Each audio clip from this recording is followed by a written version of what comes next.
I'm going to call the Maynard Finance Committee meeting to order at 7:02 p.m.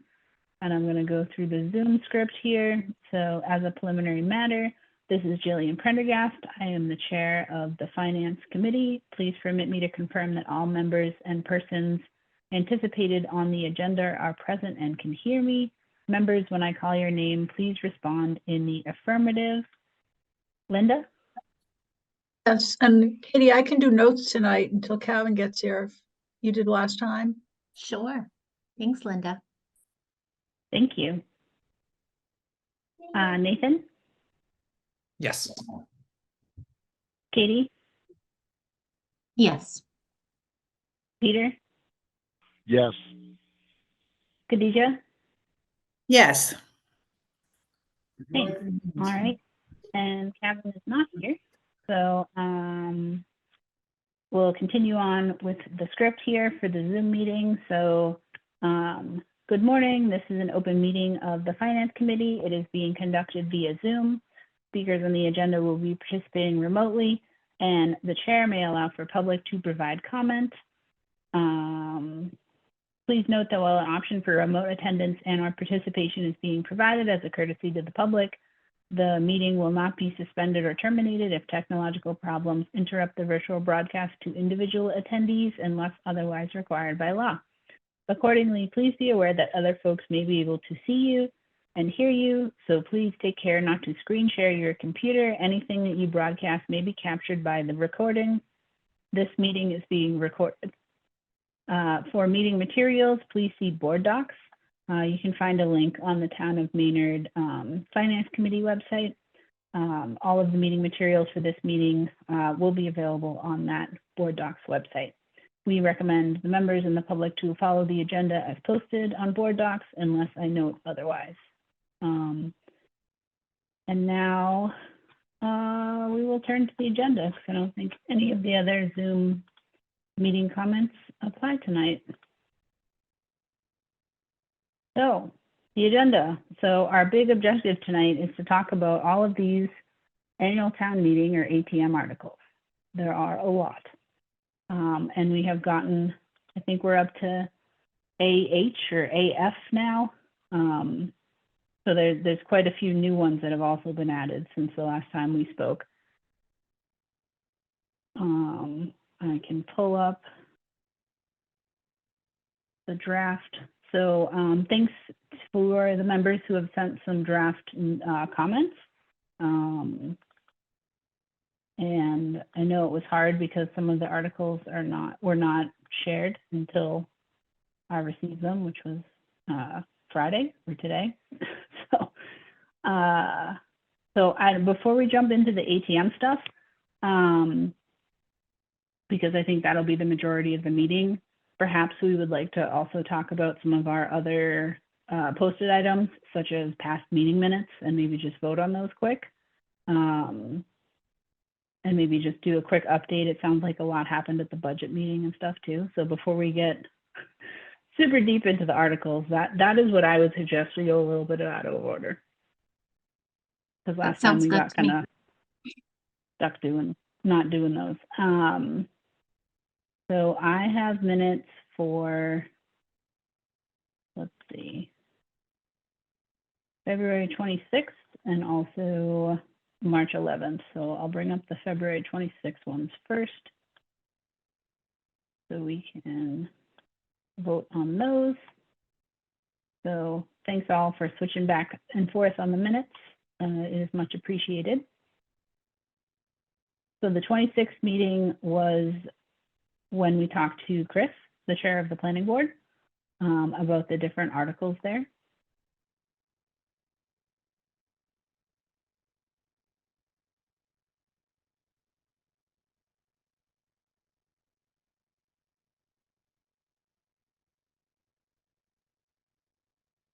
Jillian, the only thing I wasn't 100% positive on is if I got the reserve fund balance right, but I looked back and I don't think any motions were made since then for transfers. We've only had one so far. Okay, good. All right. So we do have another one, but we're going to talk about it after the ATM. Okay, because we're a little slammed right now. I move to approve. and I will second the minutes for February 26th. All right, so Linda has moved and Katie has seconded. Is there any further discussions, comments, or questions?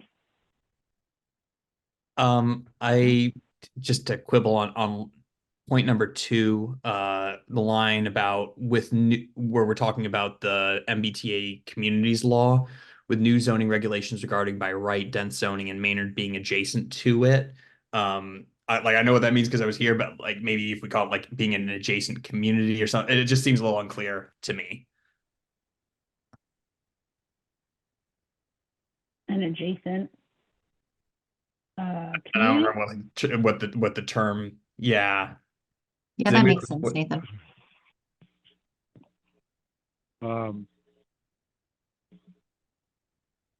Is that in the article?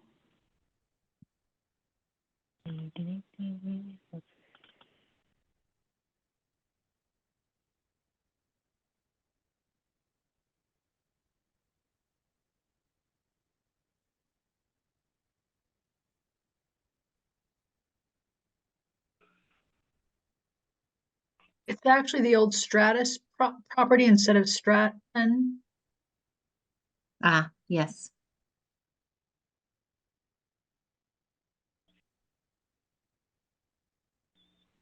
Adjacent community is the term. So it Maynard being an adjacent community. Is that Maynard being, Yeah, was it, sorry, adjacent community? Yeah. Okay. yeah, I believe so. Yeah, I was trying to bring up the other article.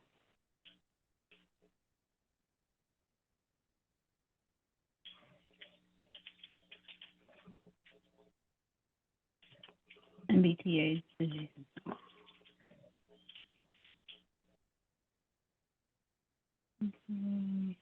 Adjacent community. See, I should just keep it simple and say discussion regarding zoning bylaws were had. You learn as you go.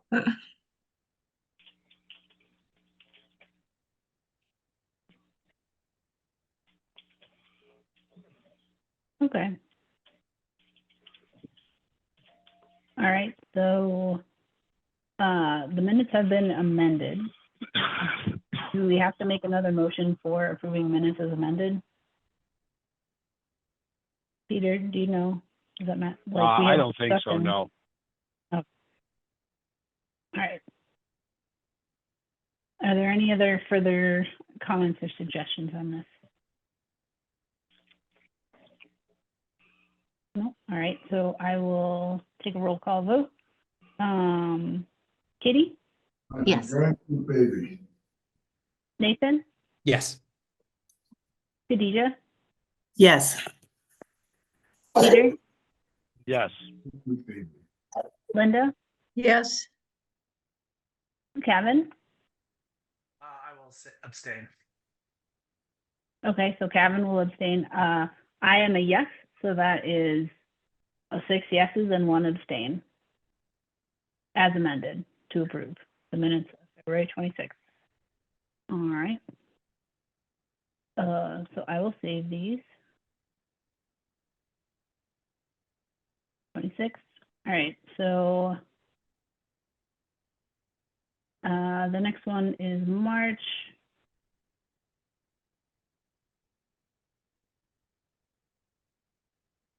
March 11th. All right. So this is when Justin was attending. We talk about the DPW articles and the golf course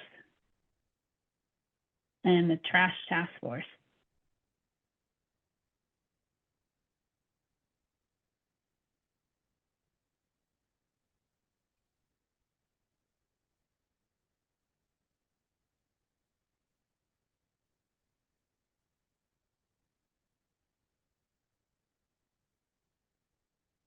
I am not entirely sure if this new program is 100% offset. I think that's the goal,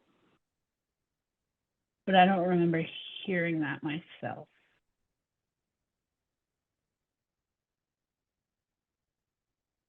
So maybe this new program will strive to have or, I don't know. I don't know. So I don't I would remember say that one. one of the options that the task force is considering will have 100% offset. Okay.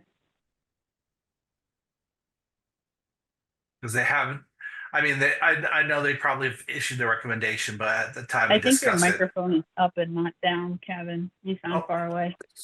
There we go.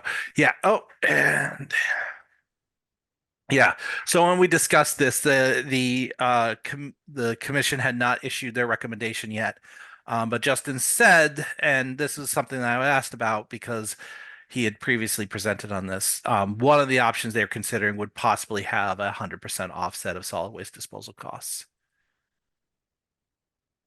Okay. So should I change this to say something like several programs are under consideration, some Yeah. of which will have? Yeah, I think that would be acceptable.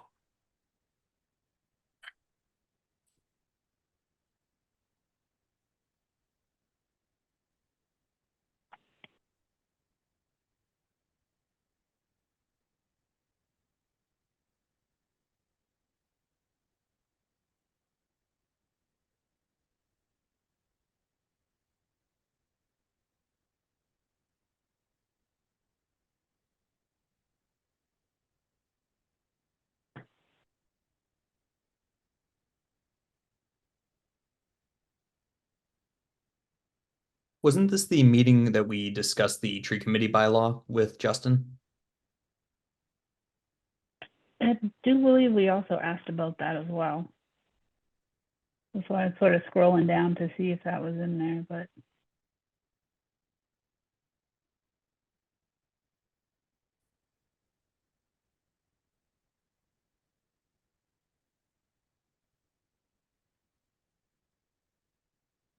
We did ask him about it and he said he was the tree warden.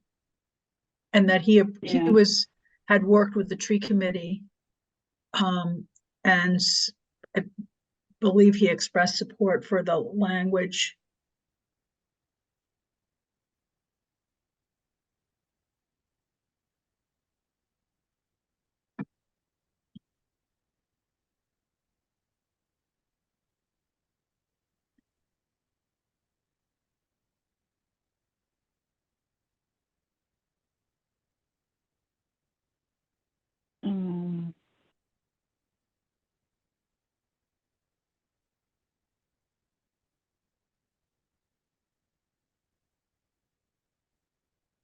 something like that. All right.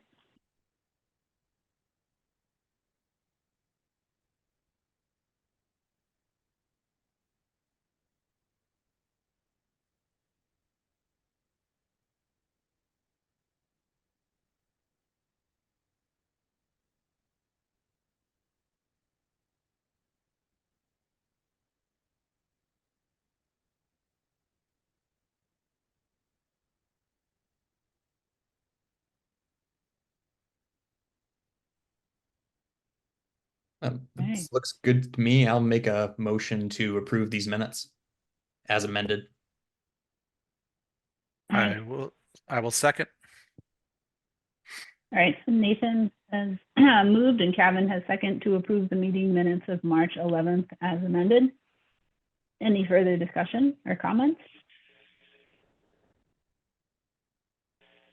All right. Hearing none, I will take a roll call vote. Katie, Yes. Linda, Yes, Nathan, Yes. Kevin, Yes. Khadijah, Yes. Peter, Yes. I am also a yes, I think. That was everyone, right? Yep. It's hard when I'm sharing my screen. Okay, so that is 7 yeses. for approving the meeting minutes of March 11th. So I can send these as amended over to the clerk.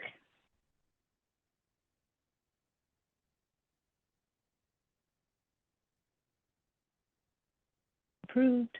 Right.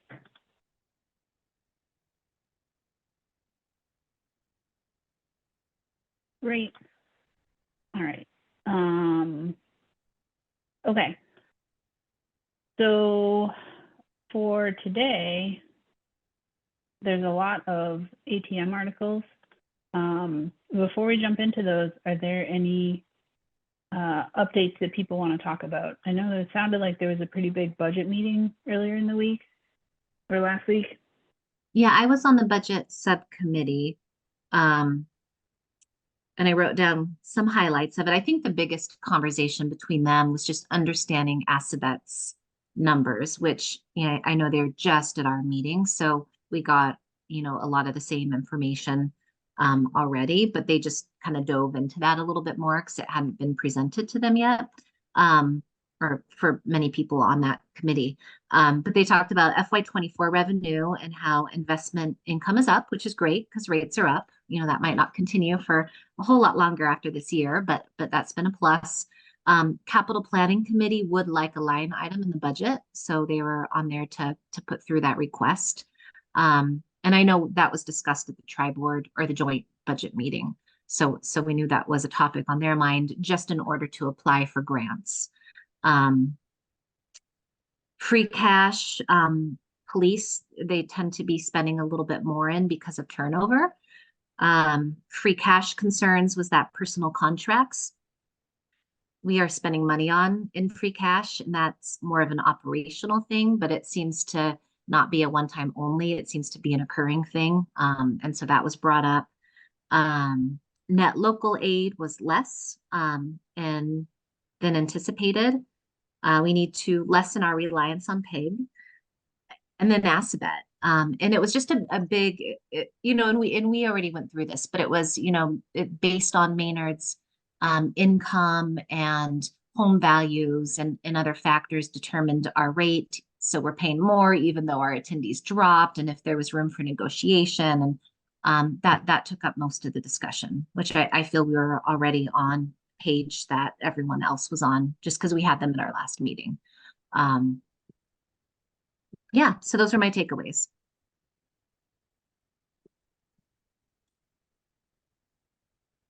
Awesome. Thank you for sharing. Yeah.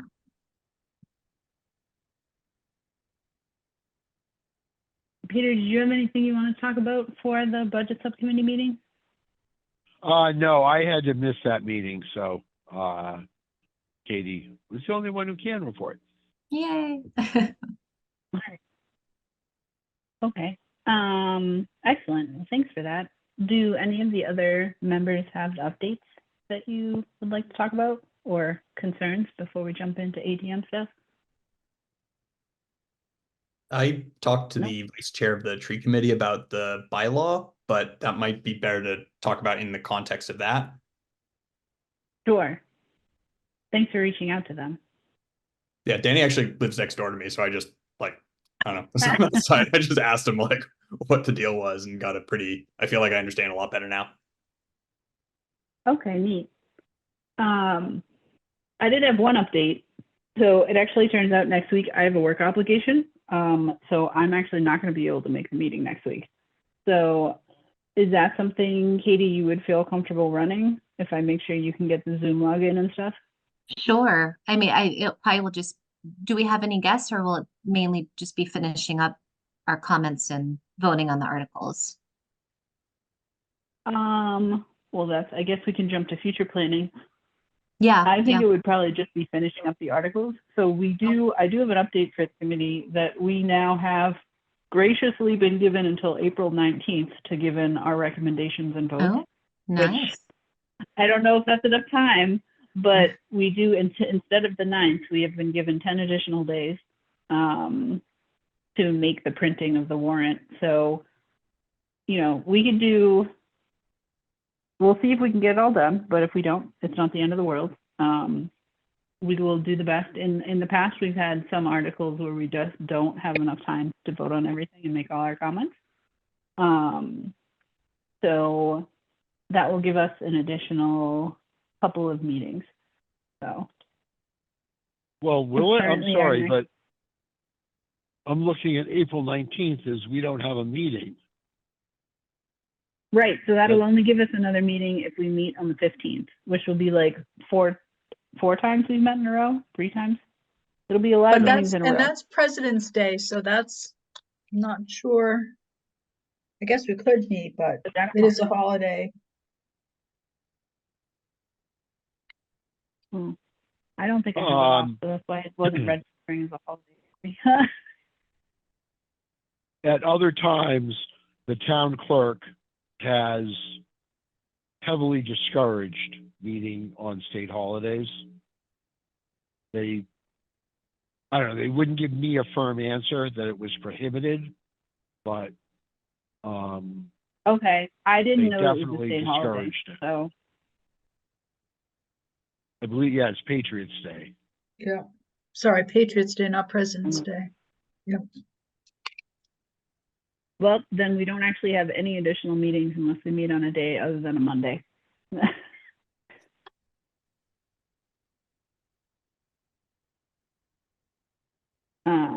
Yeah, it didn't Which, even yeah, register to so me we that the could do 15th. that. At least it gives us time behind the scenes if we need to be drafting things. I'm sorry, that cut out. What did you say? Oh, just that at least it gives us time behind the scenes to, if we have to draft comments during that period of time. Yeah, it makes it tricky though because of open meeting law. So we can't send Mm. comments around to everyone on the committee without having I see. an Right. open meeting. So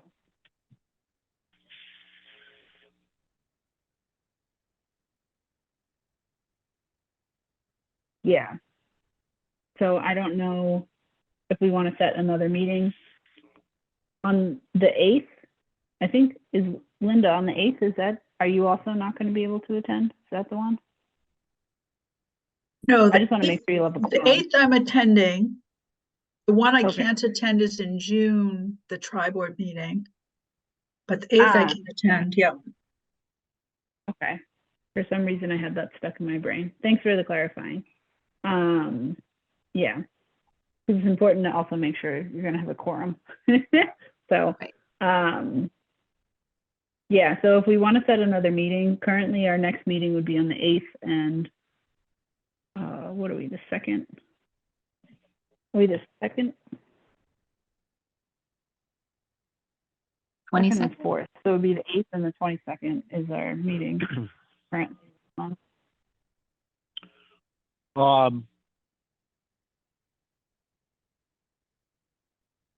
Yeah, not sure why the 19th is the deadline now, but one option would be to push back to Greg and say, we'll give him comments on the 23rd, Hmm. which would be the day after our next meeting.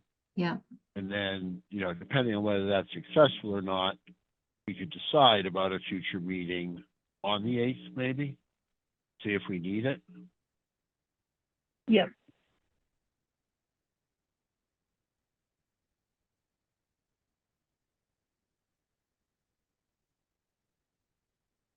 Okay. I'm taking notes.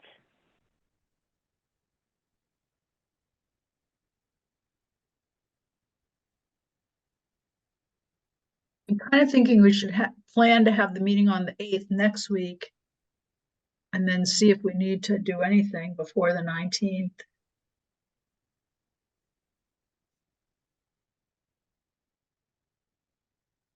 Yeah, I'm sorry. I thought we were definitely meeting on the 8th. My understanding is we're definitely meeting on the 8th. Yeah. Jill, as one person, cannot make that meeting. Oh, right. And is Katie all set up to chair that meeting next week? Yeah, she can pass me all the stuff Okay, cool. to be able to do that. Yeah. So the only thing you might need to do is you might need to log into the Zoom account before. Right. Right. in case you need a code to get in, and then Greg Wilson will be able to give you help with that. Right. Okay. I remember that from last time.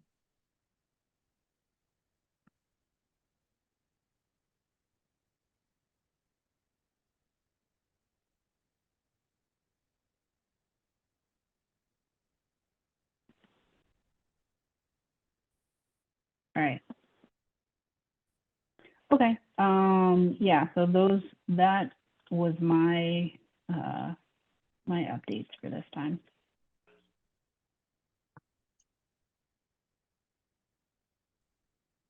So I think hearing no other updates or comments, we can probably jump right into the article. All right, let me pull them up.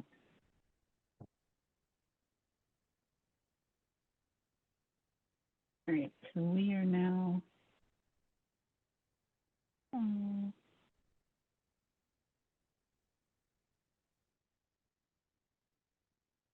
on version number 4 of our draft comments. So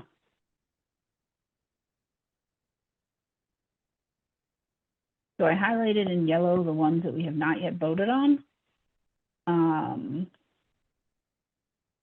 And we have gotten some of these articles in. I also got, so from Linda, I didn't get new versions of these articles, but you did note that some of the numbers were slightly off. And I believe in his email, Justin was saying that that is correct. They are off, or at least for one of these. So that's something we can also talk about. And there are quite a few of these. I got AGAH and the Rooster Law today at like 4:30 or something. So I forwarded those to everyone as well. And we did get clarification that what I was calling last time in our meeting, I2, is actually AD. So that was the amendment to the Community Preservation Fund. And we voted on that one last time. So I just wanted to update everyone on that it now is called AD. Because when we were looking at it, it didn't have a number, so to speak.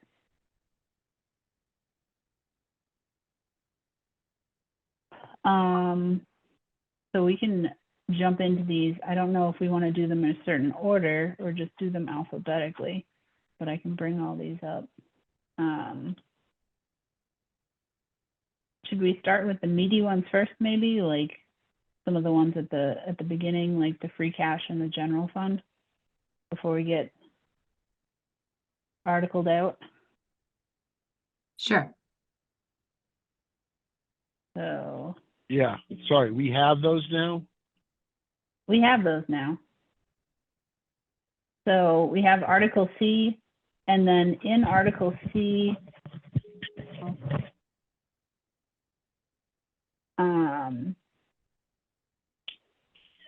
so I can bring that up. I did want to let you know that this is sort of what Greg was saying about it. So this is not our comments, but he was saying at the budget subcommittee meeting it was talked about, and looking at some of the free cash for different contracts and things like that. So I can only share one of these at a time, but maybe it'll make more sense if I show you what they're saying to do the free cash with, and we can look back at this comment if we need to.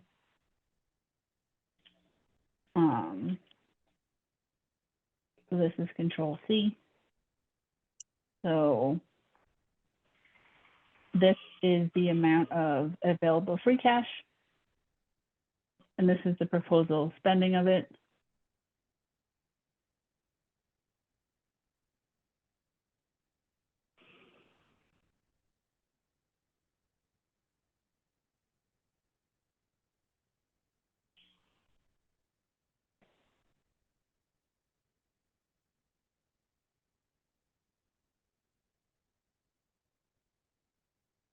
So they're saying that this is, they're also submitting some capital planning articles here, or things here for proposal of or one-time capital items for these here. I don't know how to make this, but there's several pages here of comments. I don't know if making this bigger is helpful, but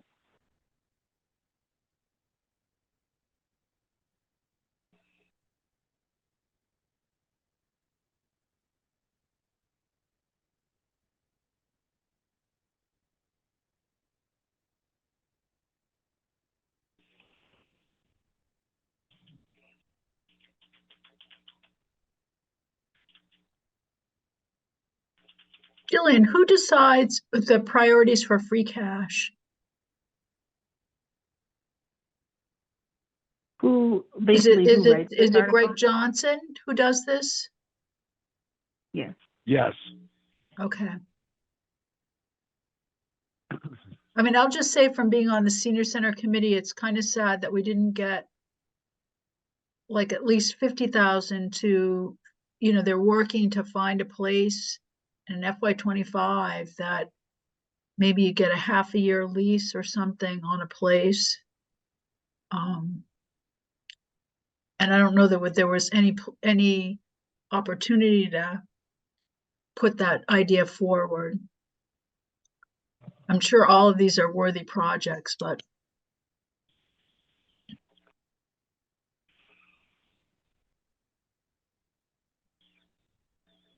So, am I understanding correctly, Linda, that you feel like there should be some money for the senior center lease to get them out of the golf I think it clubhouse? would, you know, it would be, yeah, it would be, I'm not sure if it should be here or in the budget, but some, you know, we had talked about having them have a line item in the budget, even a zero line item.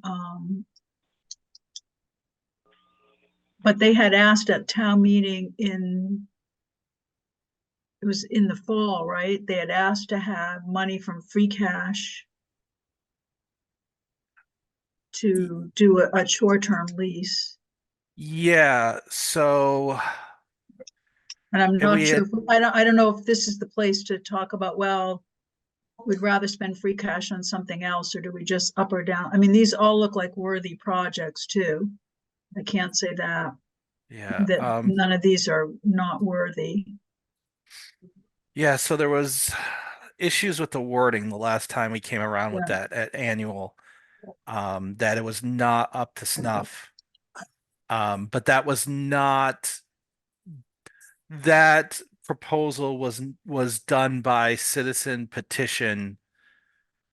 It wasn't done through a town-based committee. It wasn't done through Yeah. a town government committee. Yeah. That was And I believe Right. they were asking the money from capital planning at that point. Well, they were asking I thought the article warrant was from free cash.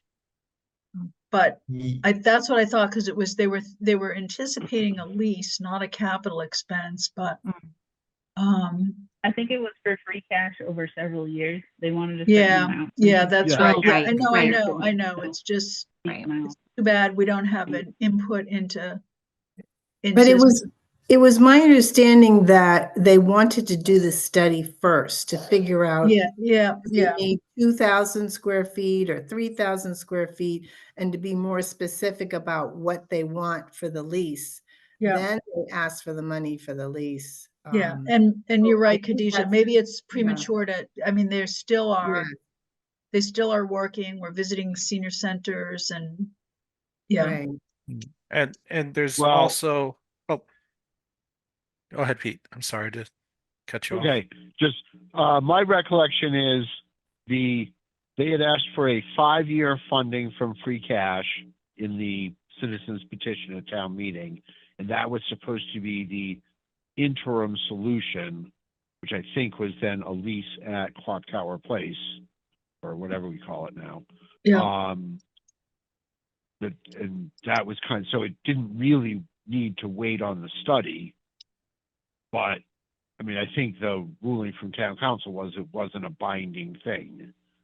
Or, there was some issue with it, so it passed, but, you know, it was an advisory kind of thing. That said, I mean, this is the forum. If you want to push back, Linda, I mean, this is as much forum as you're going to get to say, wait a minute, there's nothing in here for the senior center. Yeah, I mean, I would Um, definitely say that there's nothing in here for FY 25. It's one opportunity for the senior center for some temporary lease costs, at least, you know, they don't know, it might even be a half a year by the time they do an RFP.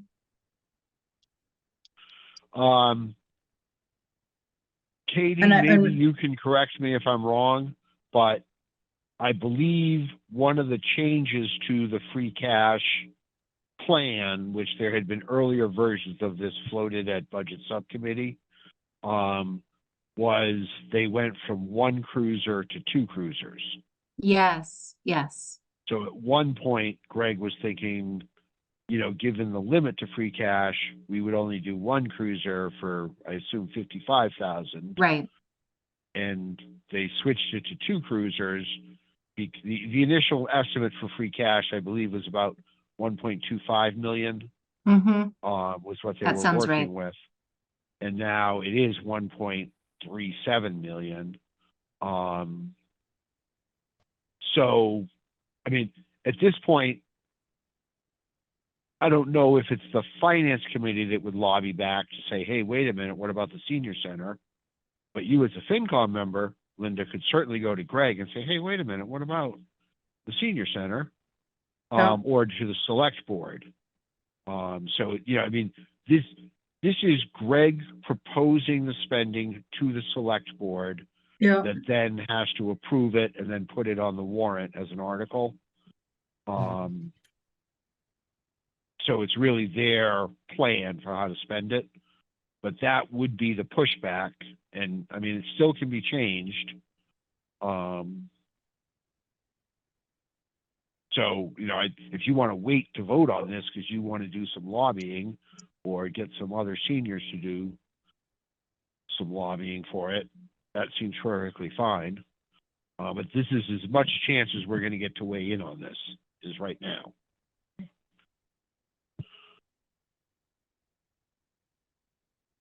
and then that would come in our, because this is going to be printed in the warrant, so our lobbying would just be to say, we would recommend these amendments to it? Or is it No, too late? right to now, this change? it is not too late to change the article. Okay, okay, So we would have, you know, until April 19th, really, okay. to get the article changed.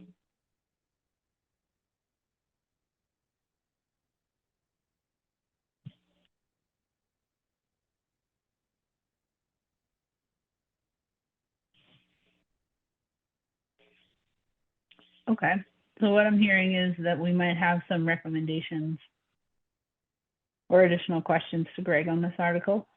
Yep, and so can I have a week to do my lobbying? I'll ask, the senior center committee. There is a capital stabilization fund item in here, which is nice. Yeah, which is also one of my favorites, Oh. but I mean, there's nothing here that isn't, you know, that's the problem. There's It nothing doesn't here that's explicitly say not senior worthy, center. right? I go through that Concord Street intersection every day. It's like, But like, I mean, at the special town meeting, it was like a clear majority of voters. Like there was Yeah. like, political like will behind having something for the budget to to a new senior center. Yeah. I think that's like a worthy thing to push back on. yeah, Are there any additional questions about any of these other proposed items based on the comments? Because we can also ask about those too at the same time. I'm curious about the police cruisers as well. Like Peter pointed out that it was originally 1, now it's 2. It does say that it's intended to meet sustainability initiatives, so I don't know how that ties into other goals of the town. Yeah, so I'd like to know a little bit more about that. I think they were electric or hybrids, but I don't remember. So I don't want to miss. Jillian, for the sake of speed, could we draft a quick email to Greg and the select board asking for more? I guess it would just be Greg right now because I don't know if the select board has already seen this. Could we draft a letter to Greg and the select board asking for their rationale for 2 police cruisers instead of 1? Well, I think the history has always been that we try to do 2 every year. Okay. But that is, I don't know if we're replacing them every 4 years or whatever the, standard timeline is, would be that we would do 2 every year. Okay. Now, we've sacrificed that in some years because of limited funds. So I guess we could revise it. What would the trade-off be if we were to free up free cash for something like the senior center? What would the consequences be for only doing 1 police cruiser instead of 2? Are we looking at like increased maintenance costs? Let's just ask, what's the rationale for doing 2 a year? I know it's historically we've done it 2, but what I'm always wary of is like asking, why are we doing this process or why are we making this decision? And the answer is like, well, we've always done it. Like I want to know, what the financial / goals of our town are that we're trying to satisfy with 2 instead of 1. I imagine there's probably a good reason because, as you said, we do it every year, but I just want to know what that reason is. Yep.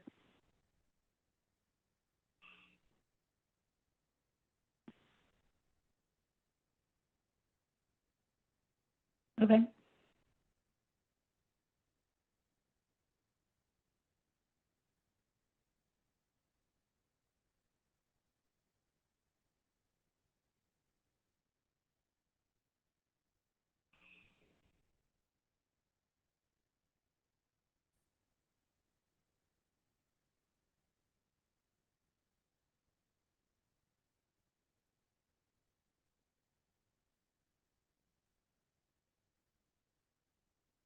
No other questions about any of the other proposed items on this list?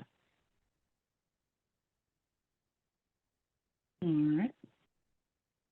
So I'm making a list of all the questions we have as things come up. So my understanding is we're not going to vote on this tonight. I'm going to ask for more information about the cruisers and also the senior center.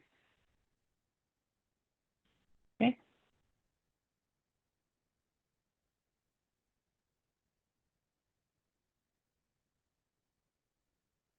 So our next one, too many windows open.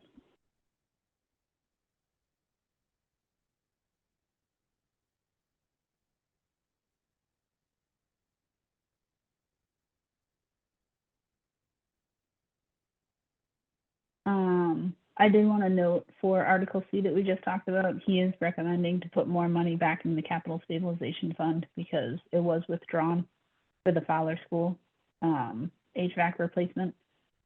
So that's one of the reasons it's a line item there this year, which I don't think was in the sponsor comments. Maybe it was and I missed it. So the next one we can talk about is E. So that is the general fund budget. So I will bring that up. Oh, boy.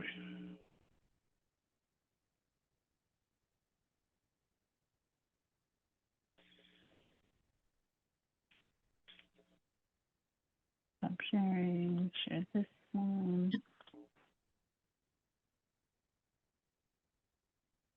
Okay.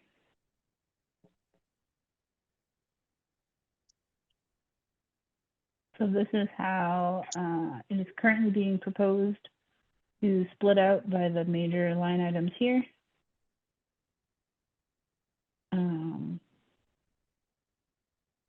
So Appendix A is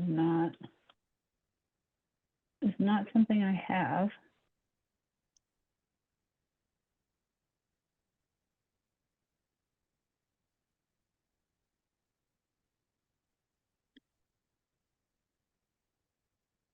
We don't actually have sponsor comments for this. This is a hot off the press here.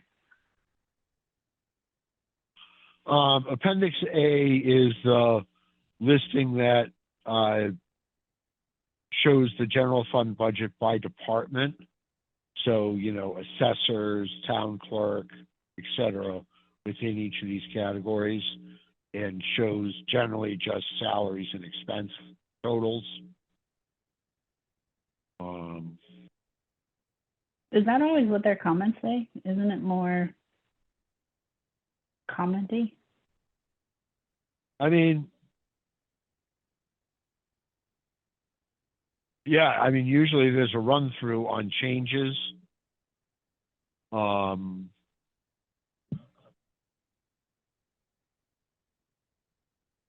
know, what does the prior one look like?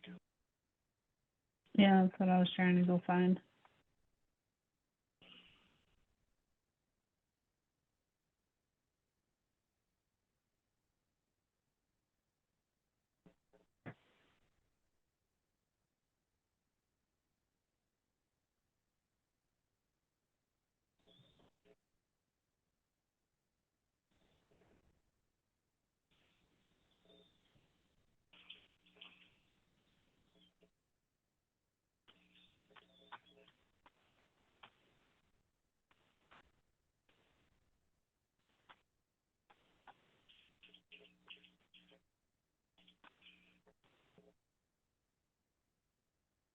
All right, this is. Nope, that's all the comments there were last year too.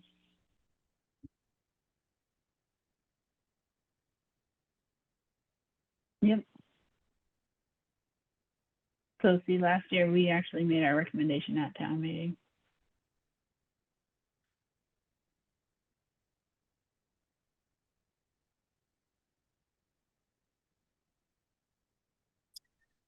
Quick Was question. Can I find the presentation to the Alltown meeting at Board Docs from last year? Yes, I found it, Khadijah. I was fishing around today and it's posted. Oh, where did I see it posted? I didn't find it on Board Docs. I found it here. Yeah, on the town website. Yeah. Ah, okay, all right. So if I you was just looking type in on the Board search bar Docs. and Thank you. if you type on, if you type it in, you can just type in annual town meeting and it comes up with all the ones from the past. So, Okay, And all the comments and yeah. okay. Yeah, I was and looking it'll at also Board give you the Docs. minutes. I wonder if the finance committee had additional comments. Was that our after? Would that include maybe This, the? yeah, this is our additional comments. So that's the free cash comments. This is the budget. This is what we said last year.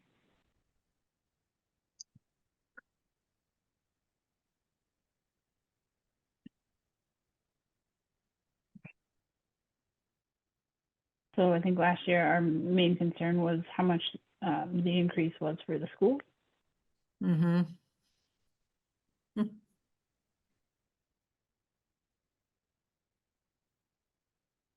So the schools are going from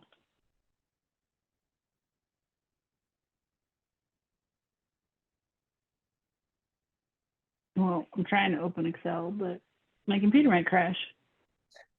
So it's going from 22 to 22,839.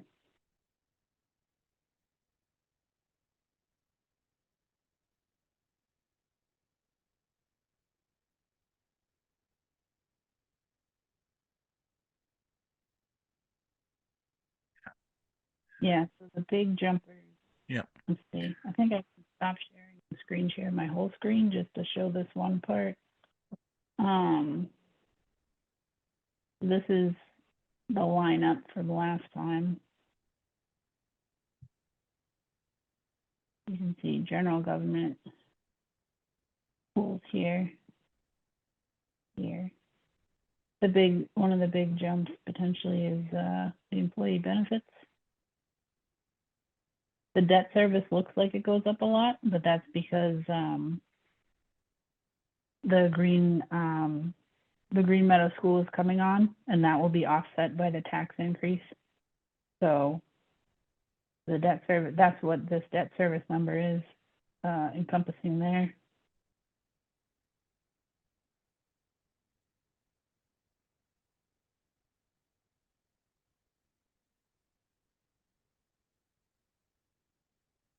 Are there any, like, does anybody have any strong objections to this?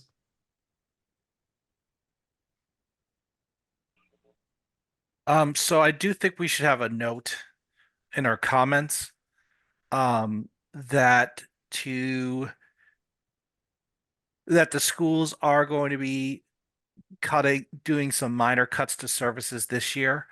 But in order to make the cuts minor instead of major, they have to essentially draw on their various funding sources via activity fees and government funding more than they're taking in. And I think we really need to emphasize, and we need to have a forward-looking statement in our comments that says, one of the consequences of this budget is that next year we're going to have a really difficult discussion of whether to do an override or face some major service cuts.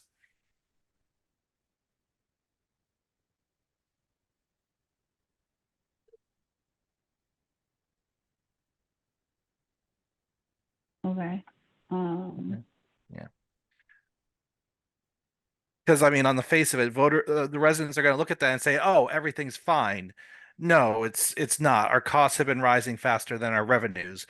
We're just drawing on one-time funds or we're drawing down essentially our larder that the school has stowed away, and that's not going to last forever. So this is what we're doing right now is not sustainable. I believe the schools estimate they have like a year left before they're going to have to do drastic service cuts. So Kevin, I think I agree with what you're saying, but just to clarify, when we're talking about drawing down accounts, that's like town meeting or there's a budget that's voted on at town meeting that the superintendent gets, and then the superintendent's deciding to draw down those reserves rather than making cuts in other places, right? Yes. So this is a superintendent decision. There are funds in the schools that are not controlled by town meeting. They are kind of like, and I think one of them is a special education fund is what they mentioned. I believe it's like the special education circuit breaker funds. Am I getting that correct? But there are a bunch of funds that they're drawing on that is not appropriated by town meeting, but it's instead funded by other sources. I believe one of them is the state and federal government. There are also funds, for example, by activity fees that people pay to like participate in sports or participate in clubs. Yeah, the superintendent called them revolvers, kept calling the various revolving funds. Yeah, revolving funds. Those are the words we want to use. But we're drawing on the revolving funds faster than they're being replenished. And by the school's estimate, they have a year left of this.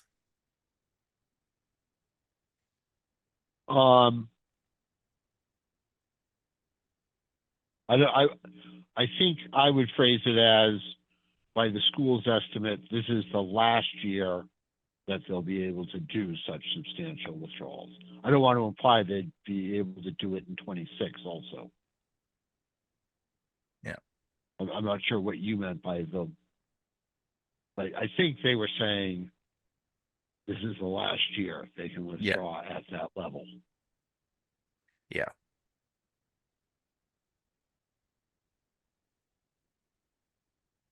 So also- I was just going to say that I think that if we're going to make a comment about this, we should be specific about the type of service cuts that the superintendent was talking about. If that was to special education or, you know, to the having like that athletic trainer. I don't remember the specifics. But I don't know. I think that should be included. Well, we won't really know the service cuts though. Yeah. I mean, Mm. it, Yeah, that's true. yeah, it'll be next year when they will have to evaluate and decide, you know, how to cover whatever deficit there is. Yeah, yeah. I guess I'm just thinking that like if I weren't, you know, going to these meetings, and I was just like opening up the like the articles and trying to figure out what was going on, service level cuts doesn't really mean a lot to me. Yep.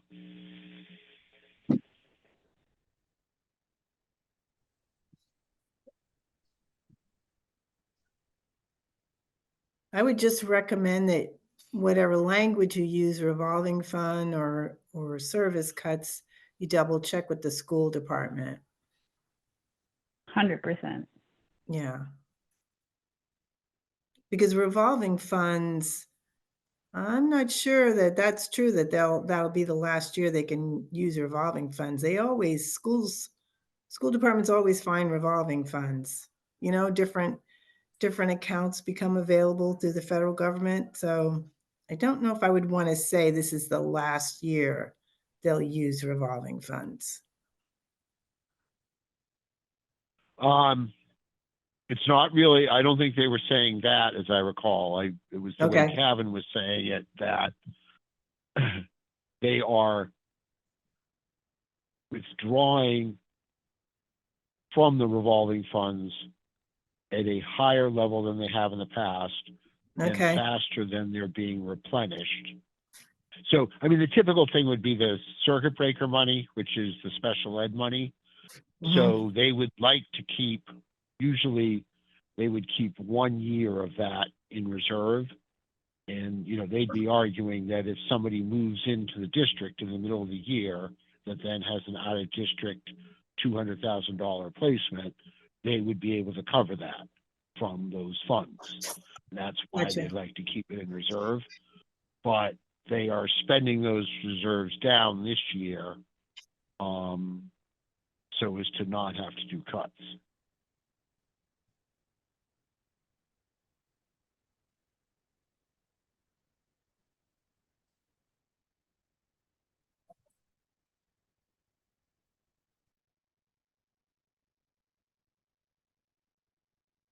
It would be for FY25, right?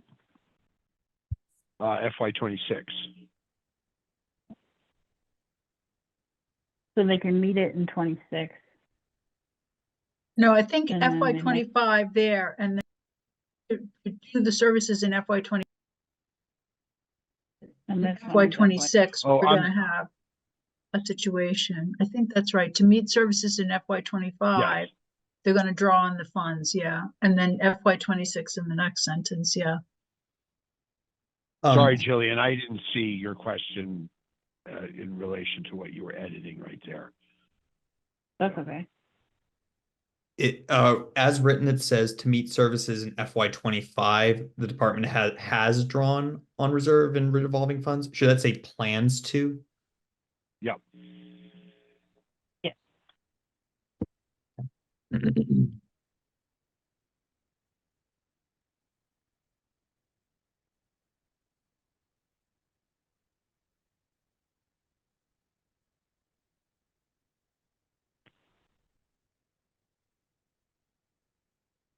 Something like that. And I can send this. So I don't know if we're going to vote to recommend this, but this is what we said last year. I just copy pasted that in.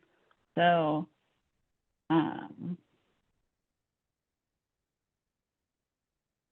Yeah. this- I this mean- is- this is how it's broken out. Oops. I mean, Yeah. I support the rationale. I mean, my impression of what Greg and the select board are trying to do with this and what everyone's, and in cooperation with the schools, is they're trying to push out as far as possible the tough decision with the idea that either we have a new source of revenue that hits or state aid goes up, but they're trying to, push out the severe consequences until we can, as long as we can. It's kind of like they're trying to triage this, the fact that we're taking less revenue than our costs are currently. But I overall support it because I think, it's delaying a painful consequence, which is either like people's taxes are going to go up or, services are going to be cut. And, if something can come and save us, that would be great. But we have to, they're trying to create that opportunity. I think the consequence is that we are taking on some risk. As he said, like if a family were to move into town, and they have a mandated requirement for special education, that's very heavy. We may have to do like a reserve fund transfer or some other way of taking into account that unexpected expense, because we would not have the circuit breaker funds in place to accommodate a high demand family moving in. So that's what I think the trade-off is. But ultimately, I support it because I think we're in a tough position, and this is the best we can do for now. But I think people need to be aware that things are not hunky-dory, that, we're putting this off, we're trying to triage as best we can, but the big decision is coming.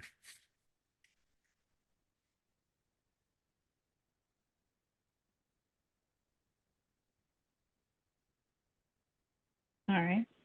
Thank you for that. I'll make a motion to recommend this article, Article E. Article E.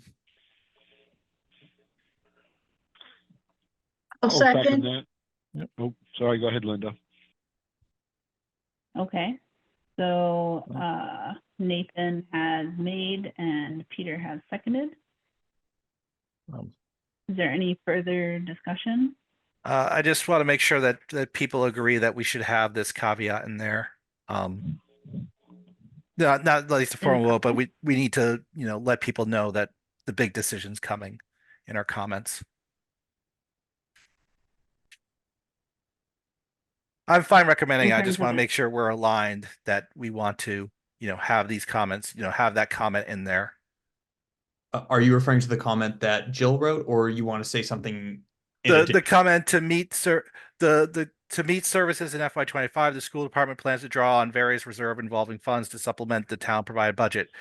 By school department estimates, the reserve may not replenish supply in FY6 in the same manner. That one.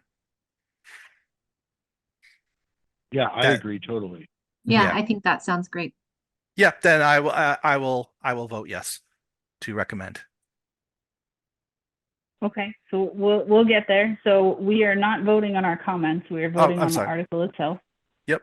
Yeah. So okay. So I heard a first and a second. Are there any additional comments on the article?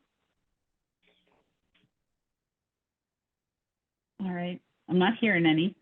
So let's see. Let me stop sharing for a second because I'm having trouble doing roll call vote when I can't see people. All right, so we'll take a roll call vote to recommend Article E. So Linda? Yes. Nathan? Yes. Katie? Yes. Khadija? Yes. Peter? Yes. Kevin? Yes. All right, so I am also a yes. So thanks everyone for that. So that is, let me share the comments. So recommend 7-0. So, and since, am I sharing the right thing? Can you see the comments? Hold on, Yep. stop sharing.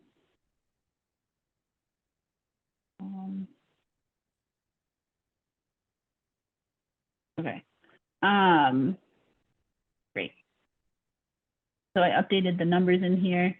So I would recommend, or I plan to send this to the school committee just to make sure that we are describing these revolving funds in the correct way. I want to use the right language. But I think we're sort of all aligned on the intention, is what I'm hearing on this call today. Sounds That we good. would like something in there about these funds and the school is supplementing the budget to meet needs, but might not be able to do that in the future. Yep, that sounds good to me. Okay. Are there any other comments or pressing things we would like in our comments for this? This is sort of like one of the big meaty articles, so I just want to make sure I give everyone enough space if there's anything else. No? All right. So we have successfully voted on E.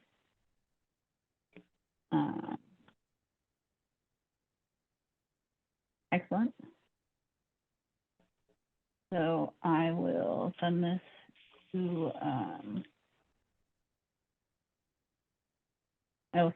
Natasha. So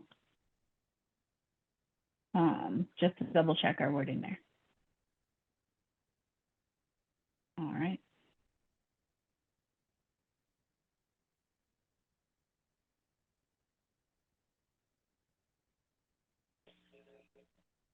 Great.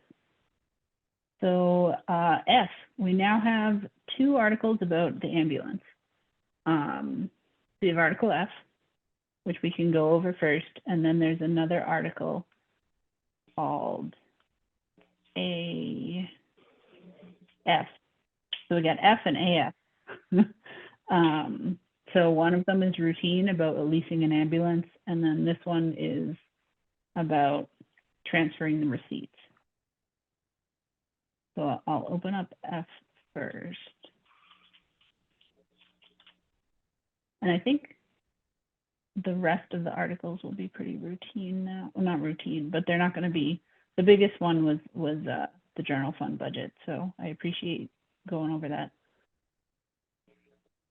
Article F, UCD.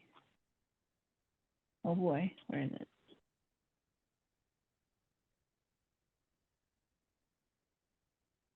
Julian, was Article Right. F in one of your emails? Article F. It just came through like today. Okay, okay. It's in the zip file, In the zip file. but it's draft control F, is why it's not showing up for me. Yeah, immediately. that's why I was having trouble finding it. It was named weird.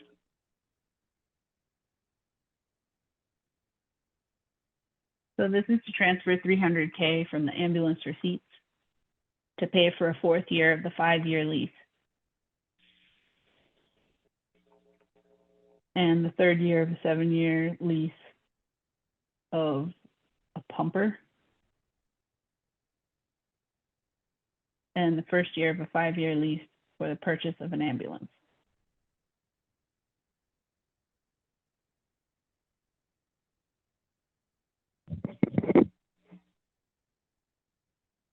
So this is where Article AF comes in, because the 1st year of a 5-year lease to appropriate for purchase of an ambulance. So that AF is talking about that, being able to do that, which is why he was like, oop, we need an article to actually approve that too.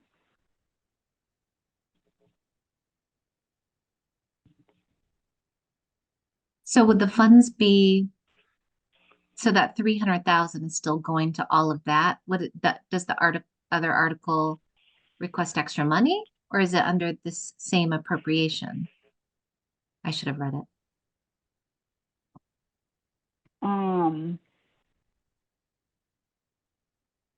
Or does it So, not have to do with money, just the lease? yeah, I think it's just the right of the lease, so I Okay. can Yes, share the that other with you. article is just the lease. Okay, that makes sense. So this can't so- pass unless the lease one passes. It can still, well, yeah, that would be a complication. So, this is an article from the last time we passed this. So probably four years ago.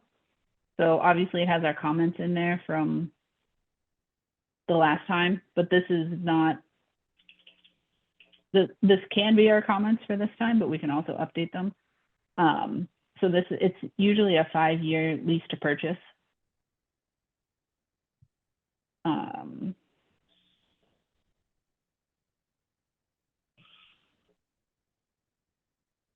So the last time we did this, it was to replace an ambulance in 2013. So I think it was almost 10 years old or something. And did I understand correctly in the other article that they're appropriating the money now because there's like a lead time of a couple years to get one? So it will have been like 12 or 13 years by the time we get a new ambulance.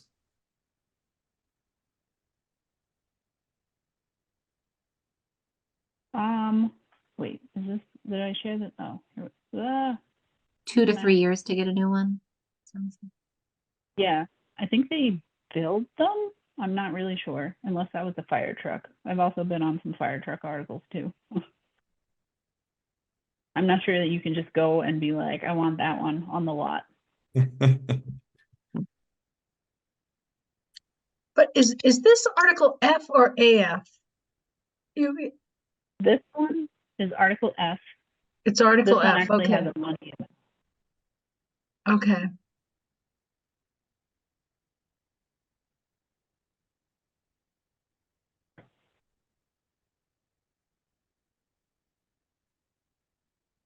So the third year. And of this is 7-year just lease- moving funds from, they billed for the ambulance and we're just moving to pay for the lease. Is that what we're doing? We've already Yeah. billed, we have the money. Yeah, I don't think they can take the money out of the ambulance receipt fund without a town vote. So that's Yeah, usually there's always an article Yeah. about that in the ATM.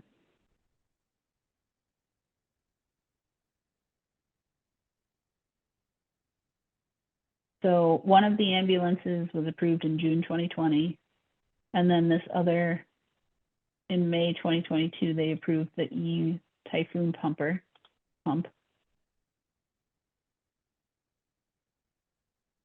And then they're also now proposing to do a first year of a 5-year lease for another ambulance. So this would be for 3 different items.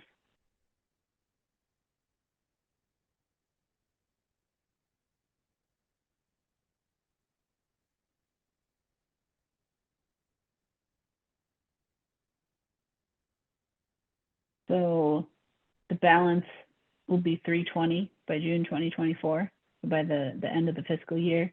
So they're proposing to take almost all of it to do this. Is there anything else that ambulance receipts are used for? My understanding is that they're supposed to be used for ambulance, like buying new ambulances or maintaining them.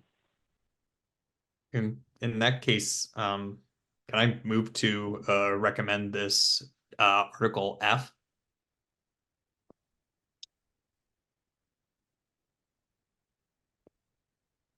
Okay. I Nathan will has moved to second. recommend. I will second recommending All right. Article F. Okay.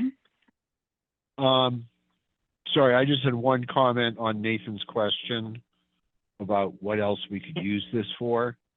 You know, what Jillian said is correct. It's what we've done in the past.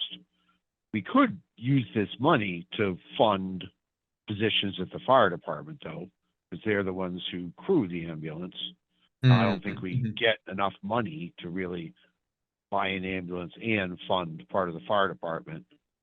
But just, in terms of what we could use the money for, doesn't have to be a new ambulance, but apparently we need a new ambulance, so.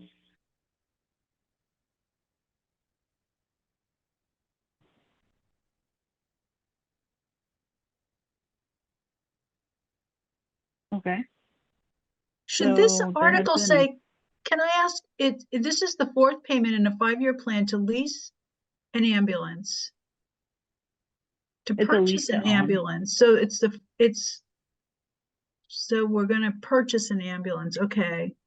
So now we'll have a new one. Well, relatively new, but this is the 300 grand for a lease purchase, okay. Yeah.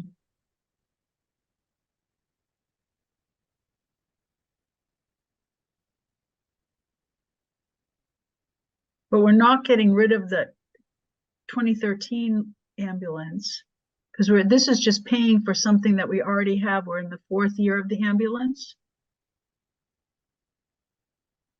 But this article appropriates funds towards a new ambulance in 2 to 3 years.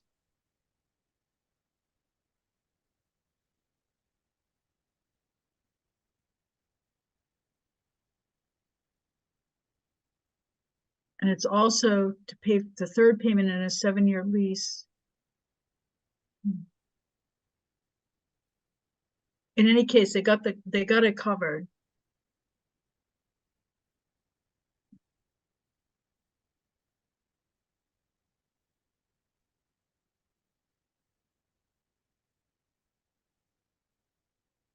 Yep.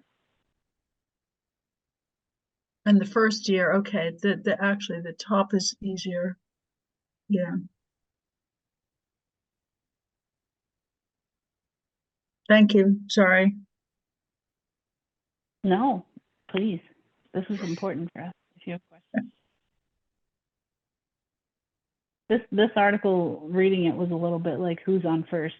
It was a little confusing. I had to read it out loud to myself, I'm not gonna lie. All right, so as it currently stands, there was a vote to recommend and a second. Are there any additional questions, concerns, or comments? All right, I'm not hearing any. So for Article F, so I will take a roll call vote. Linda, Yes, Nathan, Yes. Katie, Yes.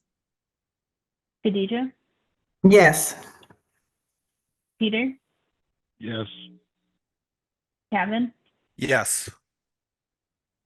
I am also a yes. All right, so that is Article F. 7-0, it's recommended. All right, since we're on the topic of ambulances, I might recommend we skip down to AF, the leasing of a new ambulance. So that was also related to this. My understanding is that Greg is going to use the similar wording from the last time when they asked for this ambulance, the prior one.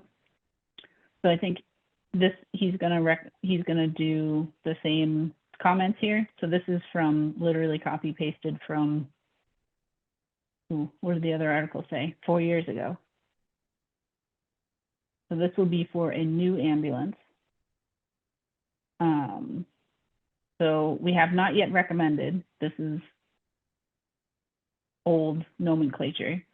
But if there's any other questions or comments on this article.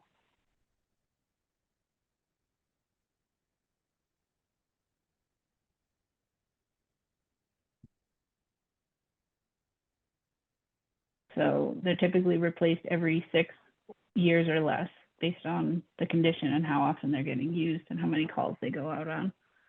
So, and this is funded by Article F. right? I don't know if we should mention that, but that's where the money is coming from. Is from the, Yes. it's no cost to the town, it's from the ambulance reserves.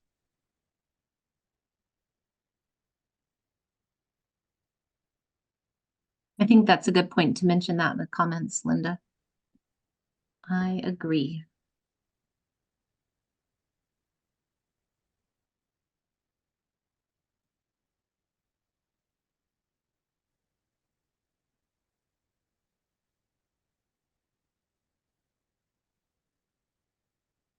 All right.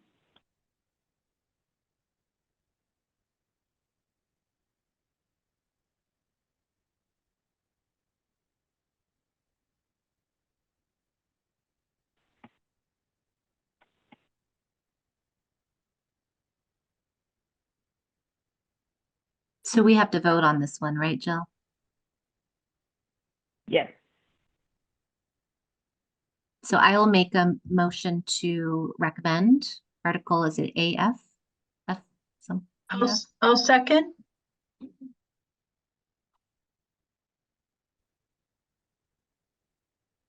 Okay. All right. Any further questions or discussions on Article AF? All right.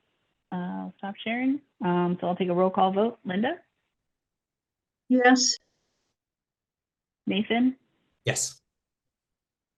Katie, Yes. Khadija, Yes.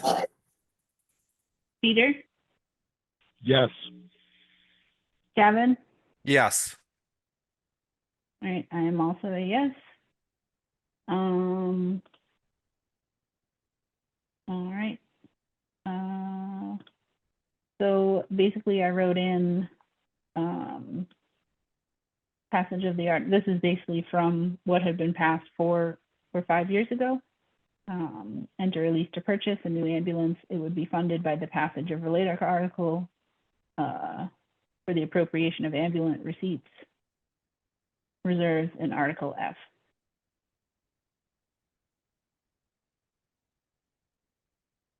So I'm not entirely sure what they're going to be. Usually they're numbered, I think, in other draft warrants. But I don't remember off the top of my head.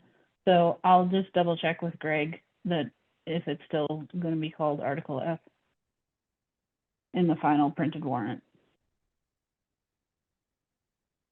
Right. Cool.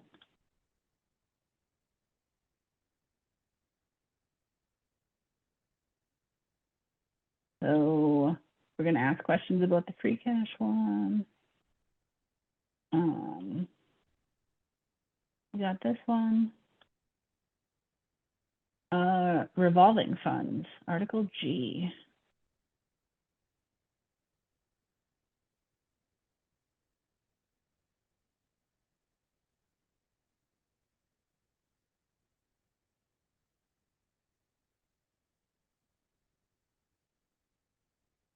All right, so this is generally pretty routine.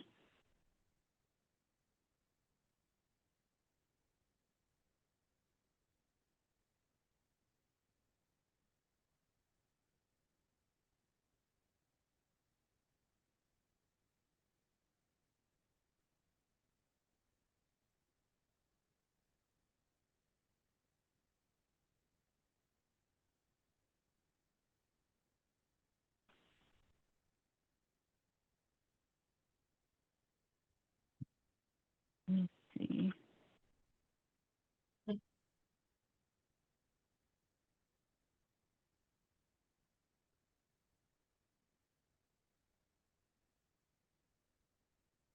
I'm pulling up last year's.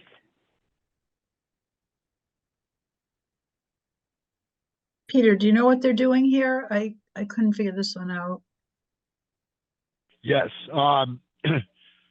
So Is it the same? the town takes in fees in order to pay for various services. So, collects money for plumbing and gas inspections and then pays the plumbing and gas inspector.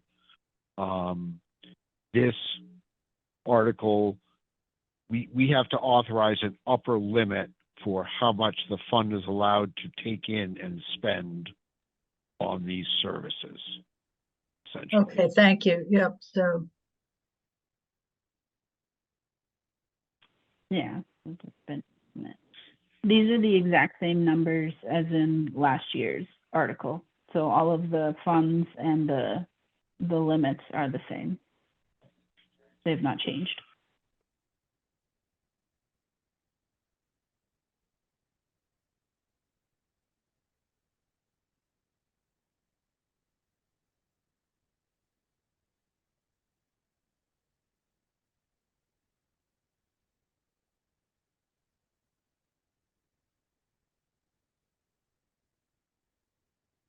And I don't think that's it. That's there.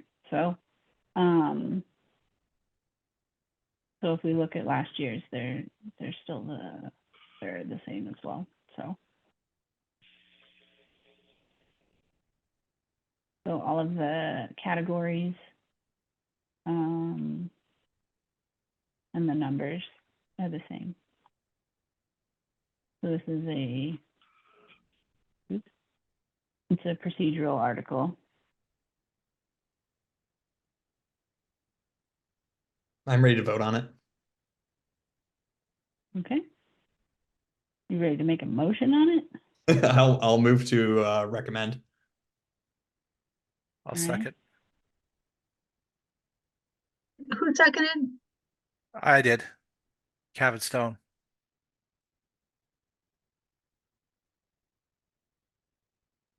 All right, so we have a vote, we have a motion and a second. Any further discussion, questions, or comments? All right, hearing none, I will take a roll call vote to recommend. Linda? Yes, Nathan? Yes. Katie? Yes. Khadijah? Yes. Peter? Yes. Kevin? Yes. I am also a yes.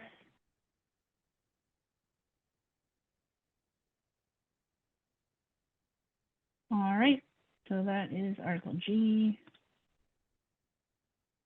All right. Okay.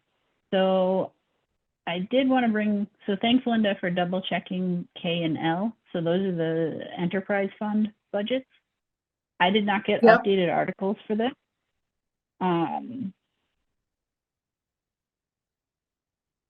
yeah, I just didn't think we wanted this, the sponsor comments had a 1%. And mine was a different percentage, so I don't know, we don't want to contradict each other.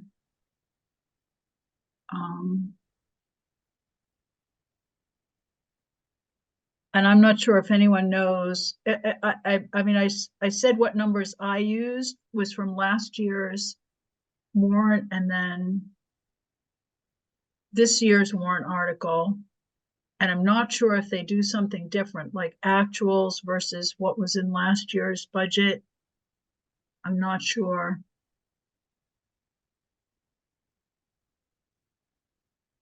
All right, let's pull it up.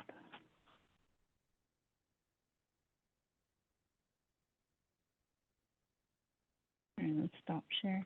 Yeah, so they, like you said, they just say that this is an increase of 3.9%. And your number came closer to 4, or Yeah. it came to 4. And I believe this was the article that Jason said he was going to change that number. That number is wrong. It should be the 3,816,459. Okay. And it should say the total FY25 budget. So I don't know if we got a new copy of this. I'm not sure. We did not. We did I not. did not. Okay. So. Yeah.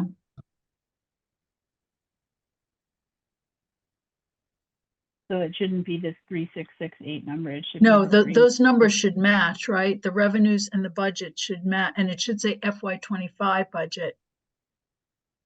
And he agreed with it when we emailed him, but hopefully it'll change.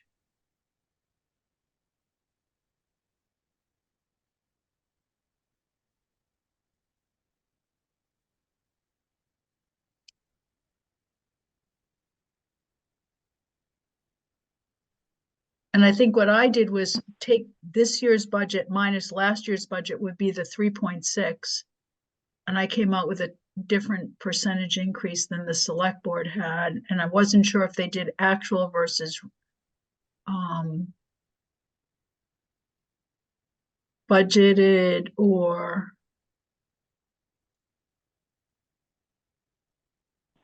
they did a change minus divided by the new, which isn't standard.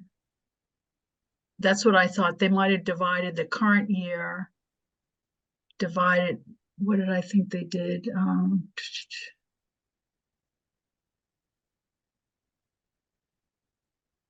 I divided by the old number, and I think they might have divided by the new number, but I'm not sure because I came out with an error on the next one that I did. It's only a question of what we want to say in the language.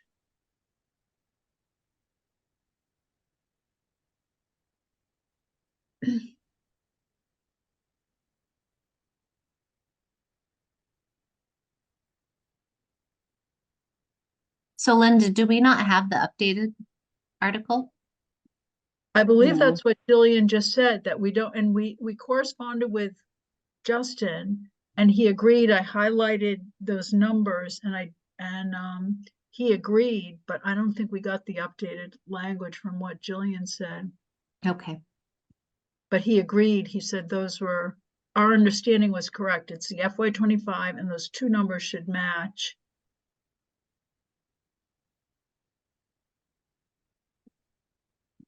All right, I will send a request then for that. Get updated K. And same thing with L. Oh. I just came up with different, comparing to the select board's language, and they might have had an earlier version. I'm not too sure. I would just got a different percentage.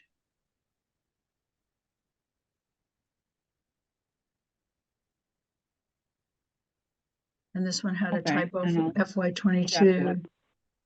Yeah.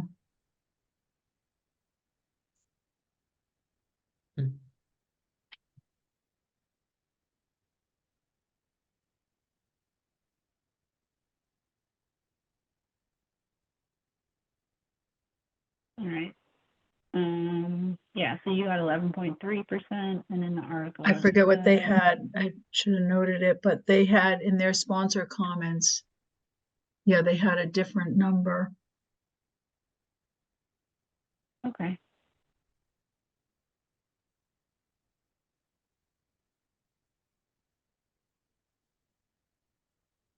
And then you can check my math. I mean, I wrote out what I did.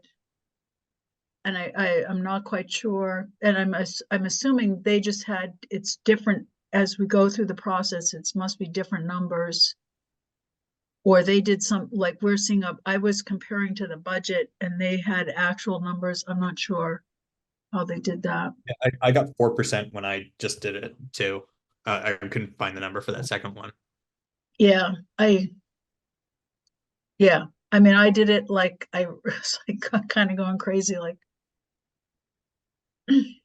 Okay. So I'll also send K and L. Okay.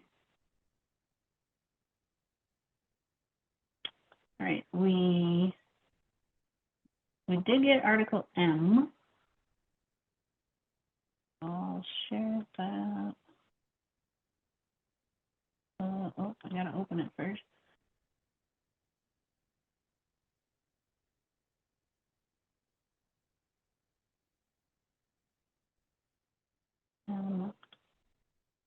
All right. So this is transferring MSBA reimbursements to general stabilization for this amount.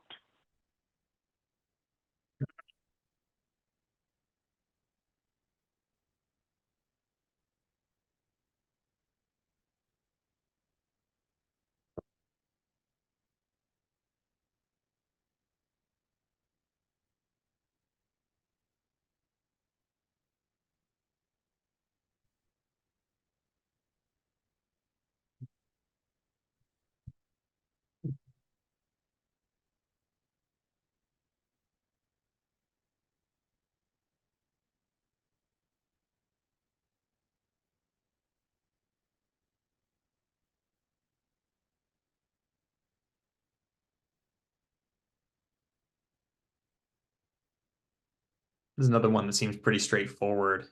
Like unless we wanted it to transfer into a different account, I guess.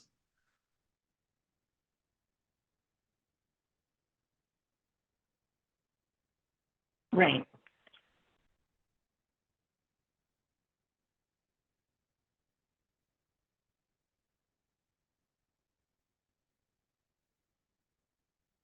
I think, and Katie, you wrote.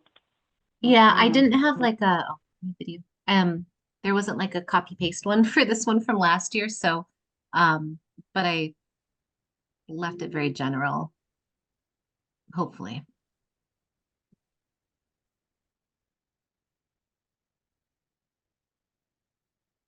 I mean, this seems like a good thing. We put more money back into general stabilization that we had taken out 1 million for. We're getting back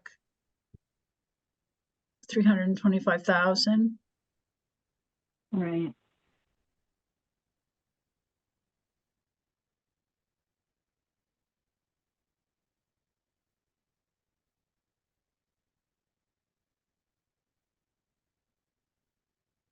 Should I ask Greg if we're expecting it more?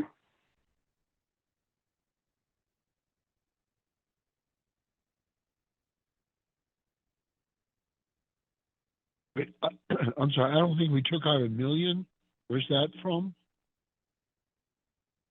That's what I'm trying to look in our past article last year.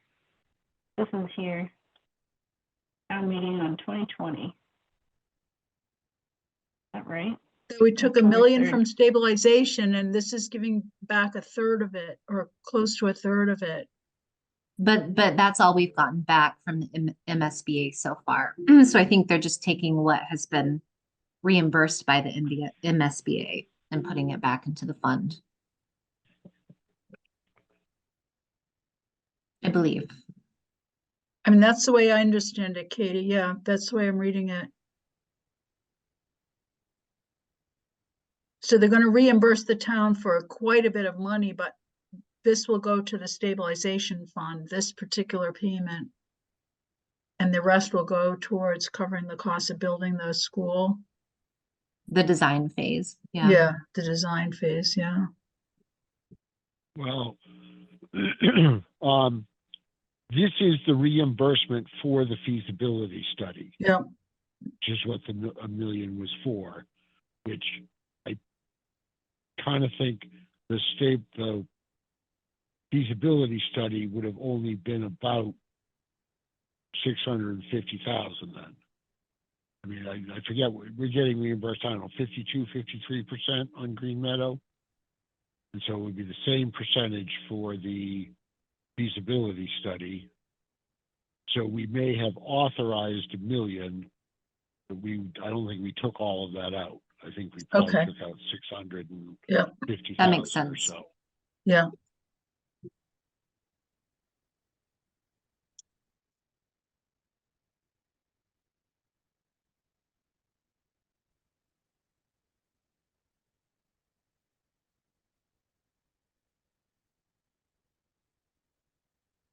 All right.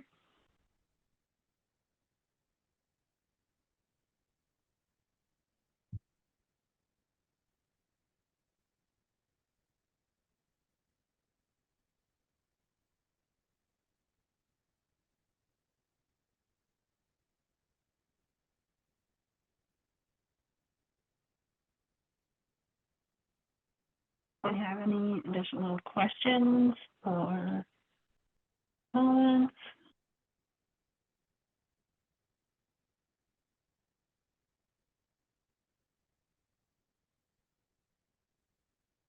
I will make a motion to recommend Control M. I will second. Okay.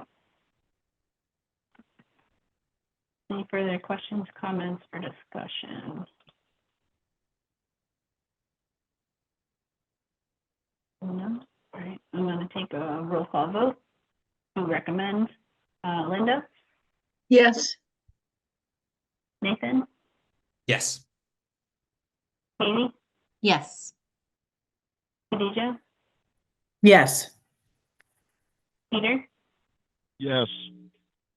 Gavin, Oh, I think it was muted when you said your Yes. Karen. Okay, thank you. I am also a yes. So that is 7-0. Okay. All right. The next article up is public shade trees.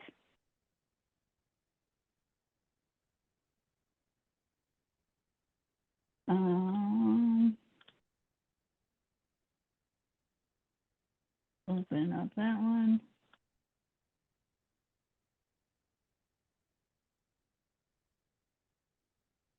So we do have an updated article here. My understanding is the only thing that's updated is that sponsor comments have been added because we did not have those in the last version.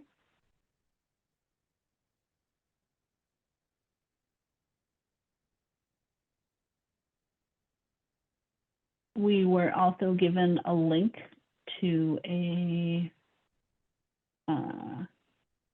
tree resource management plan. So it's a study from July 2020. It's quite extensive. That's on the Town of Maynard website. And this goes over the potential costs of maintaining these trees. And what is a town tree? And it takes an inventory of all the trees.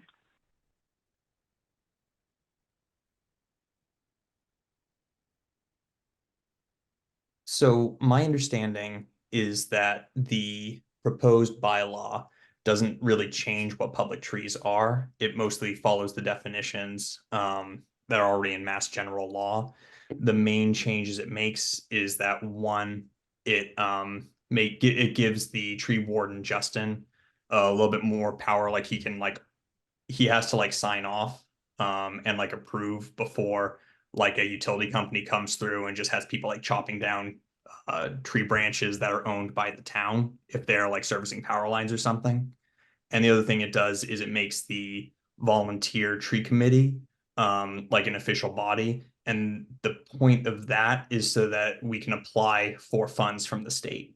Because right now, tree plantings are funded through applying for funds from the what's that thing called from the pot tax, the cannabis community. So that's what it is right now, but you need to have an official body in order to apply for funds from the state.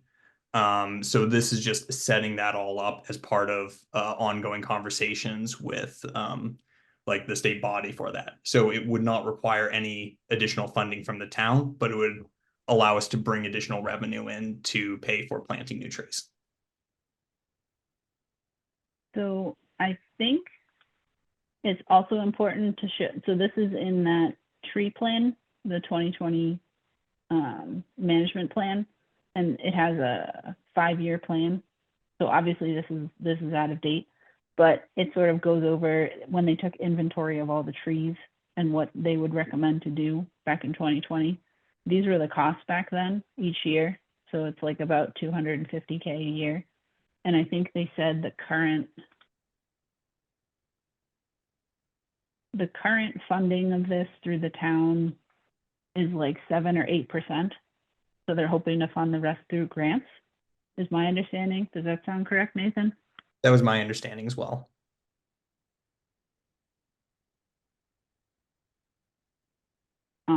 So this includes, removals, prunings, planting new trees, and things like that.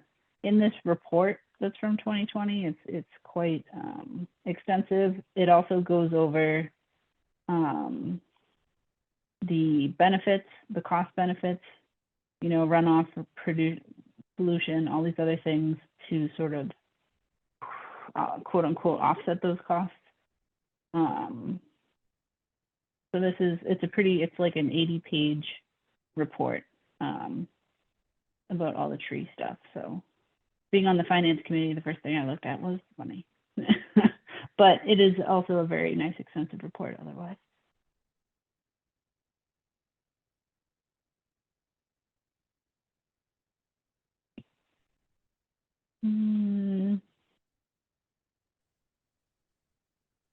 So Jillian, did I hear you say 7% of the requested or the estimated 250 or so is paid for by the town and the rest is grants?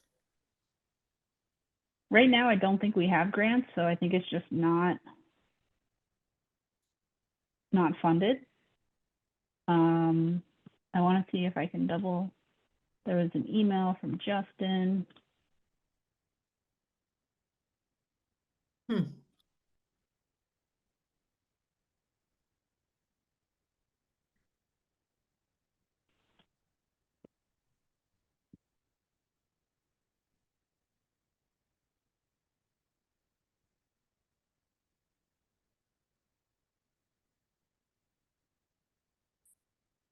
Did I make up the 7%? Let's double check. I see 8%. 8%.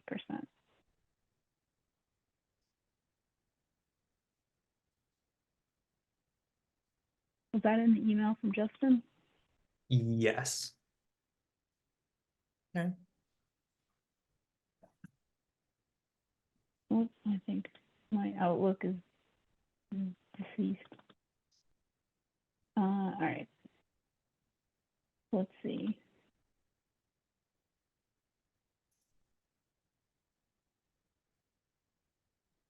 Can you see this is the email here, the chain?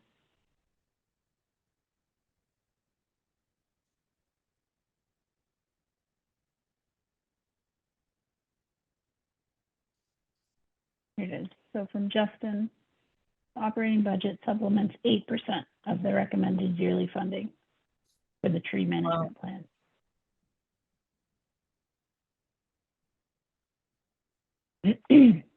Wow.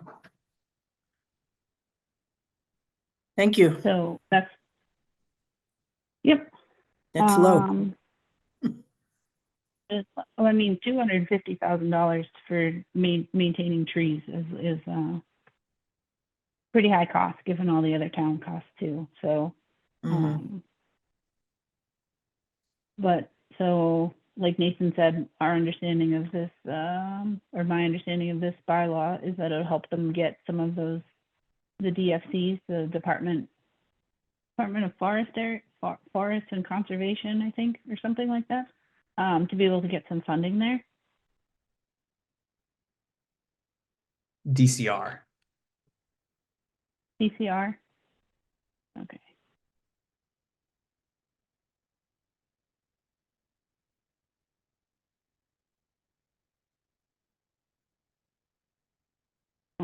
So I can share the article again.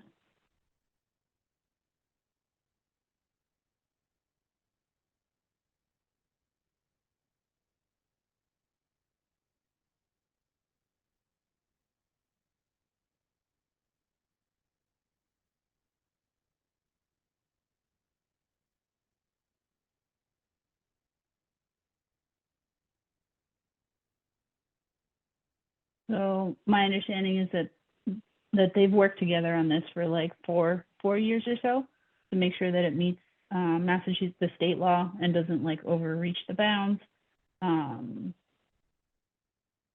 It will empower the community and the tree committee, and most of it is already Massachusetts state law. But if we don't have this and an official bylaw to make a tree committee, we can't apply for some of these grants.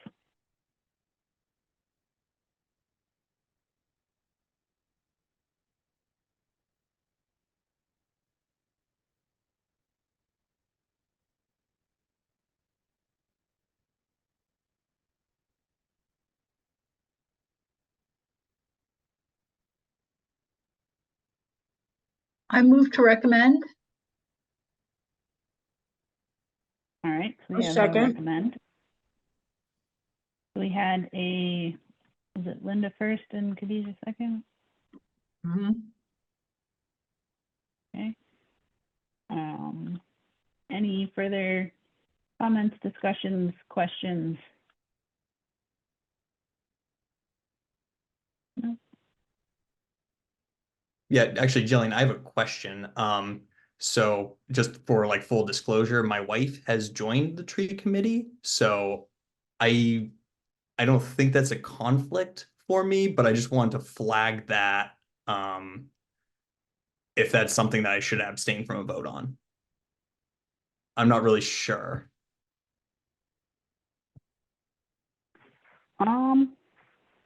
That's a good question.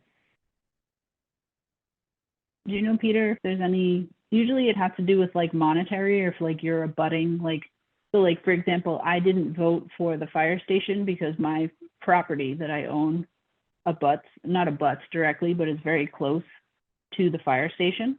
So I abstained from that vote, I think. So I'm not sure, like, if usually I think it has to do with financial obligations or other nepotism, and I'm not sure her being on the committee poses either of those things. I would think Yeah, the I same, mean, Jillian. I'd agree with that. I mean, yeah, you could push this to some ridiculous limit where any of us with kids in the school system have a conflict. Right. But so I mean, it's a small town. You're not in any contractor, as Jillian said. There's no financial thing. So, I And think if you're anything, fine. you get more information to bring to the committee and you get your own, say in it. So, Cool. That was sort of how that was my understanding, but I wanted to, just ask. No, it never hurts to ask. I think it's always good to be transparent, and it is much appreciated. So, always if you feel concerned about it, we can also reach out to Greg, and he can put us in touch with the council, the town council. So that's sort of who I talked to about the fire station and some other things in the past. So that's always an option too. So I, as one member of the committee, I don't see it as a potential conflict of interest personally. But you can always abstain if you feel weirdness about it and get more clarity. Okay, thank you. All right. So for Article N, we have a motion to recommend. Any further questions, discussions? Nope. Hearing none. I'll take a roll call vote. Linda? Yes. Katie? oh, sorry about that. Yes. Khadijah? Yes. Peter? Yes. Kevin? Yes. Nathan? Yes. I am also a yes. So then it's 7-0. Okay. And are you writing the comments for that later, Nathan? I think I might have missed it if you sent it to me already. Oh, yes, I'm going to write them. Okay. Great. So next up is the rooster draft article control, which I just got today. That is O. All right. All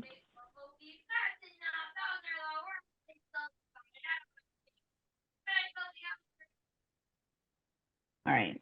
So this is being brought forward by the Board of Health. So they would like to amend the bylaw by adding, it is also unlawful to keep roosters on residential property. So currently it says it's unlawful to keep these types of other farm animals if the property is less than 1 acre in size. And these are the comments. So I guess the Board of Health has been getting complaints from citizens who abut properties where the owners own roosters and that they're being very noisy quite early in the morning. And they're getting a lot of calls to the animal control officer about it.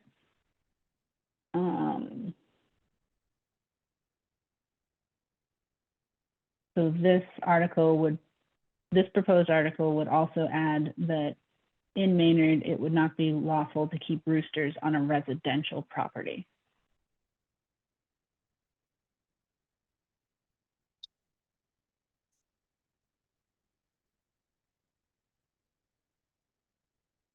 And I got the email for the Board of Health person if we have any other questions, or if you want me to see if they'll come to your meeting on the 8th.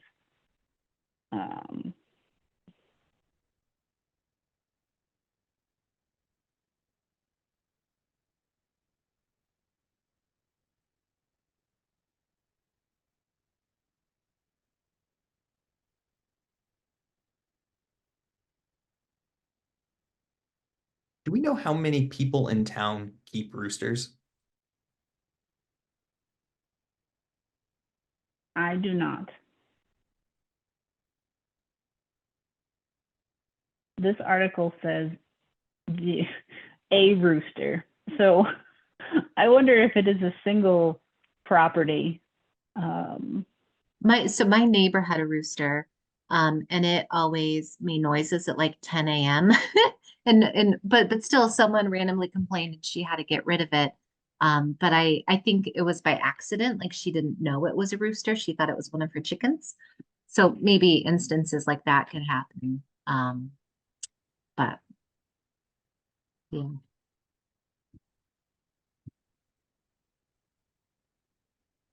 We have any option to say this has no financial impact one way or the other? Do we have to recommend or not recommend? I mean, I don't see any financial Yeah. up or down. Do we have a way to say that? We have to recommend or not No. recommend every single We article, don't. Okay, right? okay. We have to Peter? say yes or no. Okay. Thanks for asking, Linda. I was also wondering about that.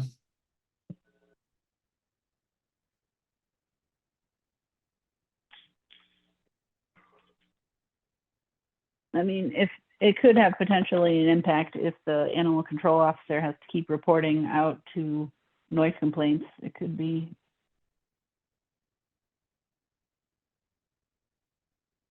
financially impacting their daily activities. I don't know.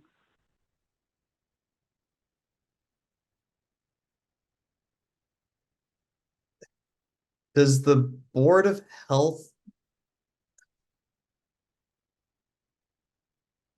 That's where I was going, Nathan. I don't really know how it's a health issue. It's more of Yeah. they're just annoyed. Maybe their mental sanity or they're like the hours of sleep they get. Yeah, what- I'm assuming Board of Health because it's a farm animal. But I can ask. I mean, I think this is more appropriate for zoning. Quite honestly, I mean, if they're operating a farm, I think this would be. Has the zoning board weighed in on this at all? Yes. Let me find it.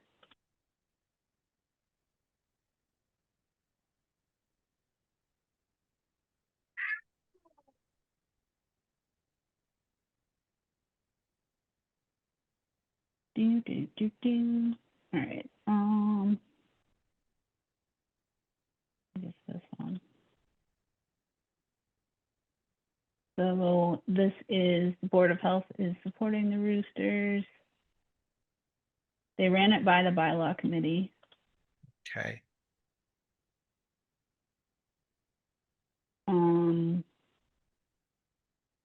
So Bill is on the bylaw committee, but the Board of Health is sponsoring it.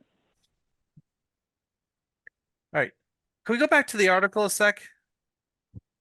Mm-hmm. No, that's not the right article. It is. So if I have a residential property more than an acre in size, it would still be unlawful to keep a rooster.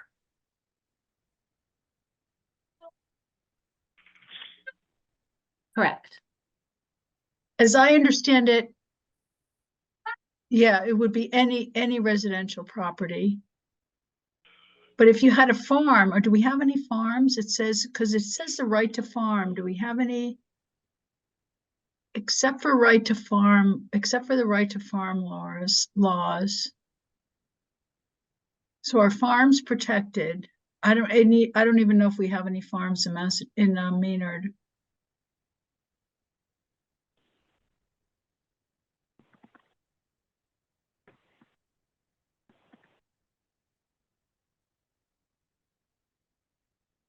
I mean, ultimately, it comes down to that this is a single resident that we're talking about here. Like even the comments say it's like it's a single owner.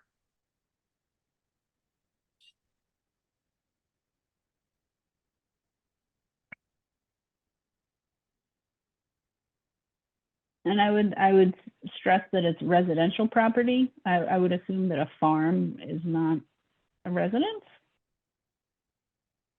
Yeah, I mean, we'd Okay. have. I would like to, because if I'm gonna buy an acre, right, and you should be able to mitigate the noise of the rooster if you have an acre of land.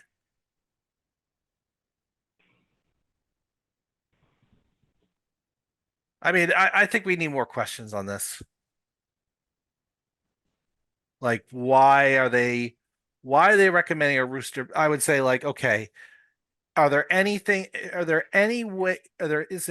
that could mitigate the noise from a rooster without having a blanket ban on, telling people what they can and cannot do with their own property? I mean, I understand if like the noise from the rooster is propagating and waking people up at 5 a.m. or 6 a.m., but and it would make a lot more sense to me if it was like, okay, if you have a property less than an acre in size that has a bunch of neighbors, yeah. But if it's like any residential property, okay, like I know it's like Maynard, and this lot probably doesn't exist, but what if I have like a 40-acre residential lot? You tell me I can't keep a rooster, the noise of the rooster is traveling more than 40 acres? I mean, that's why I'm kind of hung up on this is it's a blanket ban on any residential property as opposed to like any residential property less than 1 acre in size. Or distance from neighbors or, Yeah, yeah. which is why I think this is like more of a zoning issue. Like I think this should probably be a zoning law that, because zoning deals with like noise from industry and they have a zoning board that you can appeal to and you could get a variance on. Like that's the thing. Like I would rather have it be like, okay, like instead of a blanket ban, like, okay, you need to go to zoning board and get approval to host a rooster on your property, as opposed to just like a blanket ban. Yeah, I'm kind of wondering why they Okay. didn't say like goats, comma, rooster, sheeps in property less than 1 acre. But so now they're trying to ban roosters from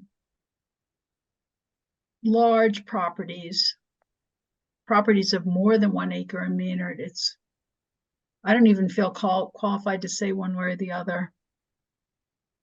Yeah, right now I'm not inclined to recommend this article. I think this article needs to be thought out a little bit more than what the Board of Health is proposing.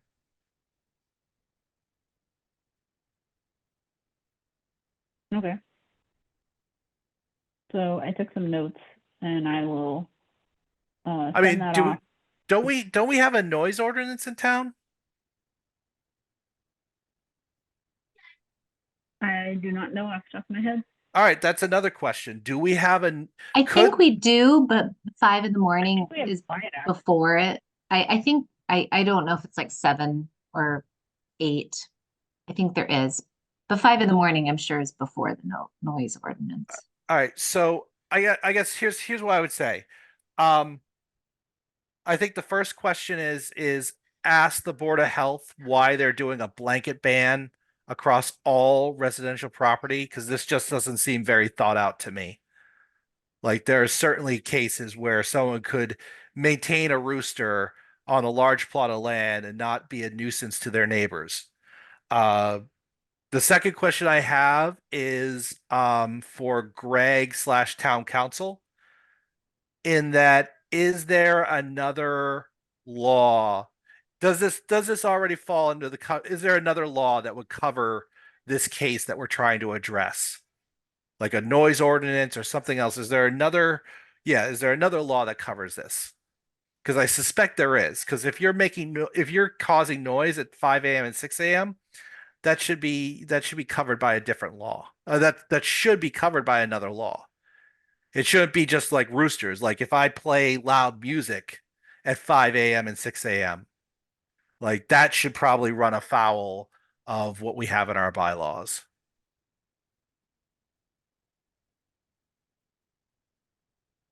Yep. So that's my other question. Is this case covered? Could we enforce? Could we provide a legal remedy without having to institute a new bylaw? And that would be a question for Greg/Town Council.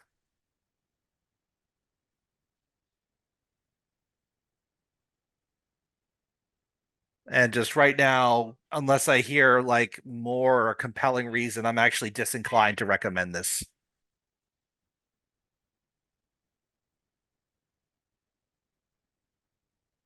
Okay.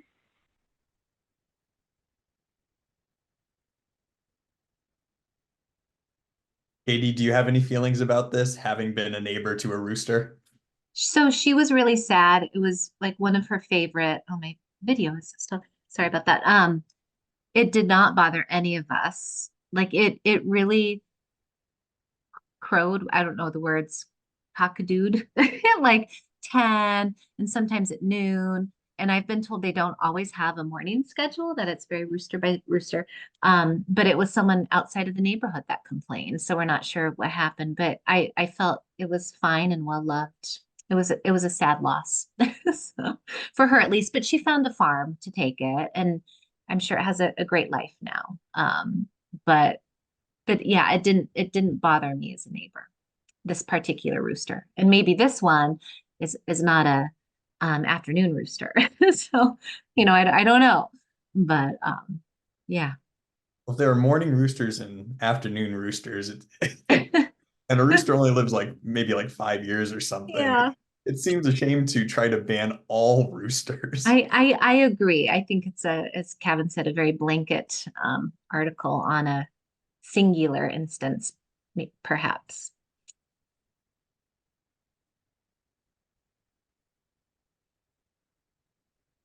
All right.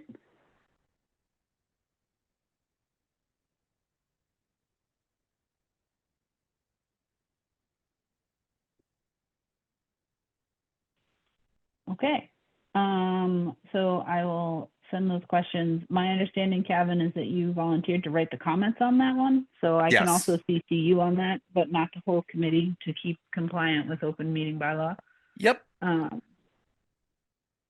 So awesome. All right. Let's see. So Article P and Q are removed. So there is no P and there's no Q. Article R is the Assabet Valley VOTEC. So this, let me open it up. So we got some sponsor comments now, which is great. So this is the stabilization fund. Let me share this. Here we go.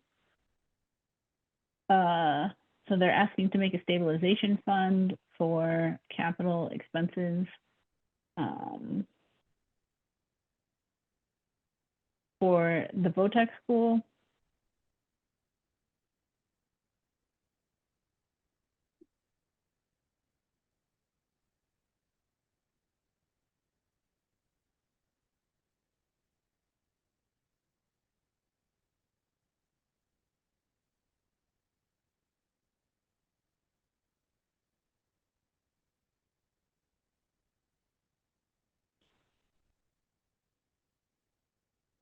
I actually have additional information from Ernie, who literally emailed me 2 minutes ago.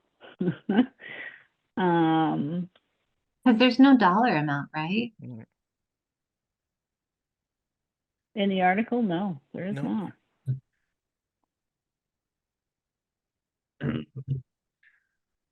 In his comments that he just emailed, so this word for word is the article itself.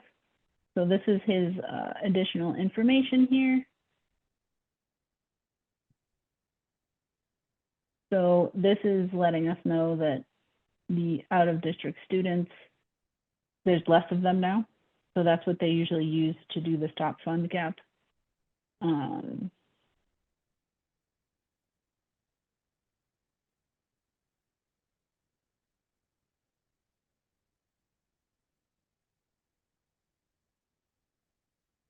Last time when we talked to him, in the budget, there was a line item for this. So let me see if I can find it. They're looking to establish a stabilization fund and allocate $250,000 into the fund. How come that's not in the war? What's the deadline for the warrant article language? It's not, they can still change the language, right? Right, but this article is just to establish the fund. It's not how Okay. much they're going to put in the fund. Okay. So they're proposing trying to find it. Because all I have right now is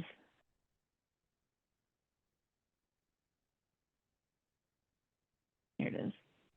Stop sharing, share screen. So this is the FY25. So the capital improvement fund is what they're calling that plug right now, and it'd be $250,000. So our share of that is going to be $16,000 or so, which, if I remember right, is somewhere around the cost of a single student. Okay. So we don't have to pay all $250,000. And if I remember right too, this is like one of the only line items that we can opt not to pay. Yes. Right.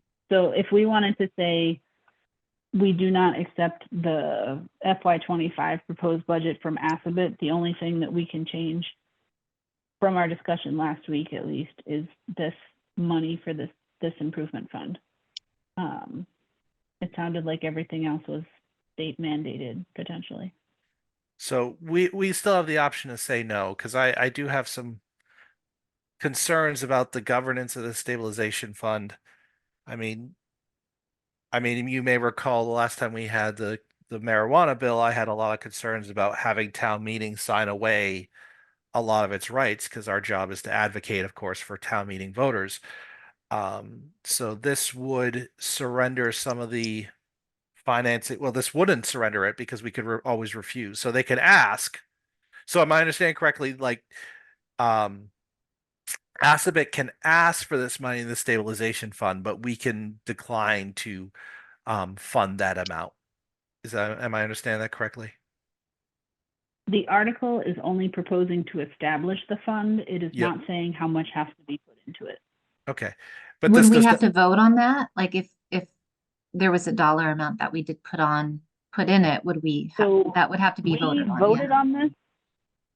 We voted on this already because it was a line item in the general stabilization fund, which was Ah. Article G. Gotcha.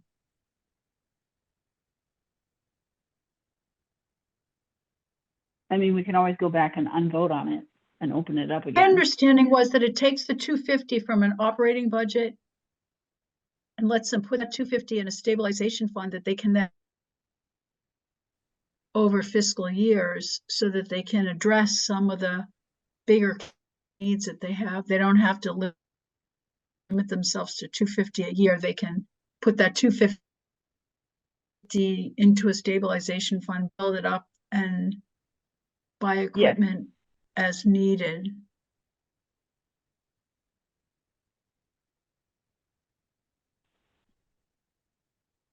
Okay. All right.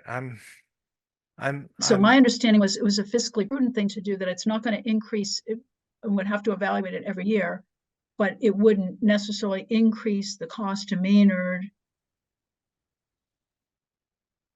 of what we're paying for Aspet Valley, but it would give them another financial tool to do some of the bigger equipment purchases that they need and not have to worry about, oh, we got to spend everything down in FY 25 and do, have a little bit more sustainability in the capital expenses for some of the equipment that they needed for some of the trades.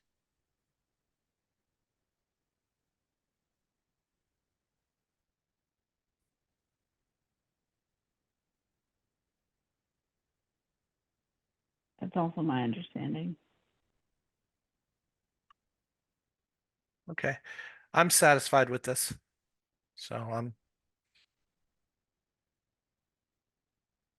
right. Okay. Do-do-do-do.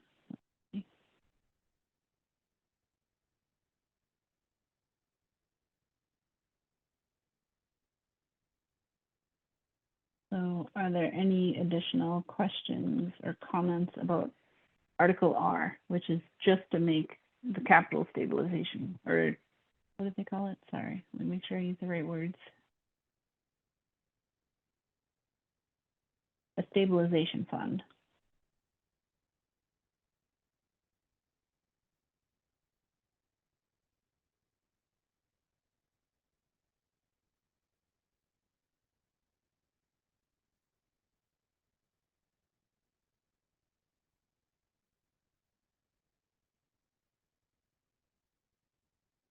I Oh, move you to mean recommend.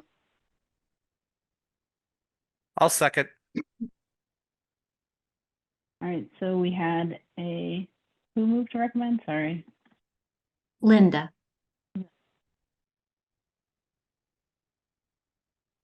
Okay, I'm gonna stop sharing. Any further questions, discussions, comments?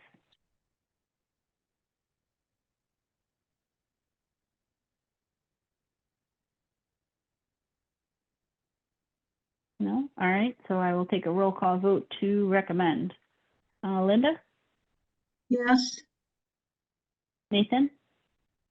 Yes. Katie? Yes. Khadija? Yes. Peter? Yes. Kevin? Yes. I am also a yes. So, Kevin, I had you down for this to write the comment. Yes.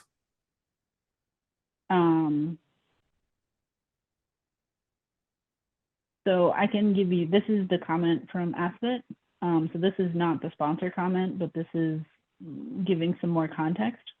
Okay. So this might be helpful in building our comment. But I'll leave that to you to do for next time, unless we feel like we need to write this live together. All right. Sounds like a plan. All right, excellent, thank you. All right, and the golf course.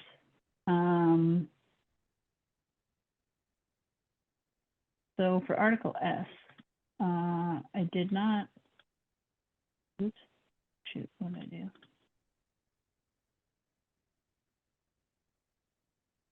I didn't get the updated draft with Maynard in the title.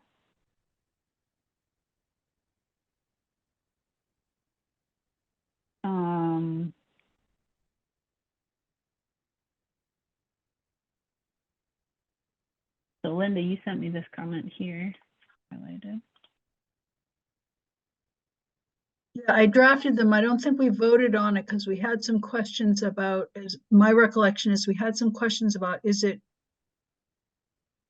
more prudent to put this $50,000 in a year when it's going to take us longer than the roof is going to hold up to get to the 770? Right. Or should we And just I'm do not clear something if we else? have Just do it, an answer. put the 50,000 into something else and move on. And I thought Justin said he basically approved, he liked this plan of socking away the $50,000 a year.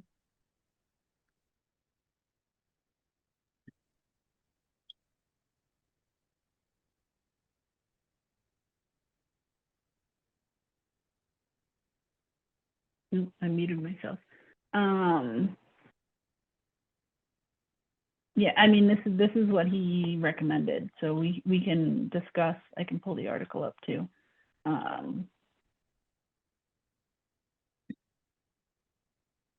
So, but I need like 3 minutes and I'll be right back. I have to use the restroom. So please feel free to continue discussing Article S or a different topic.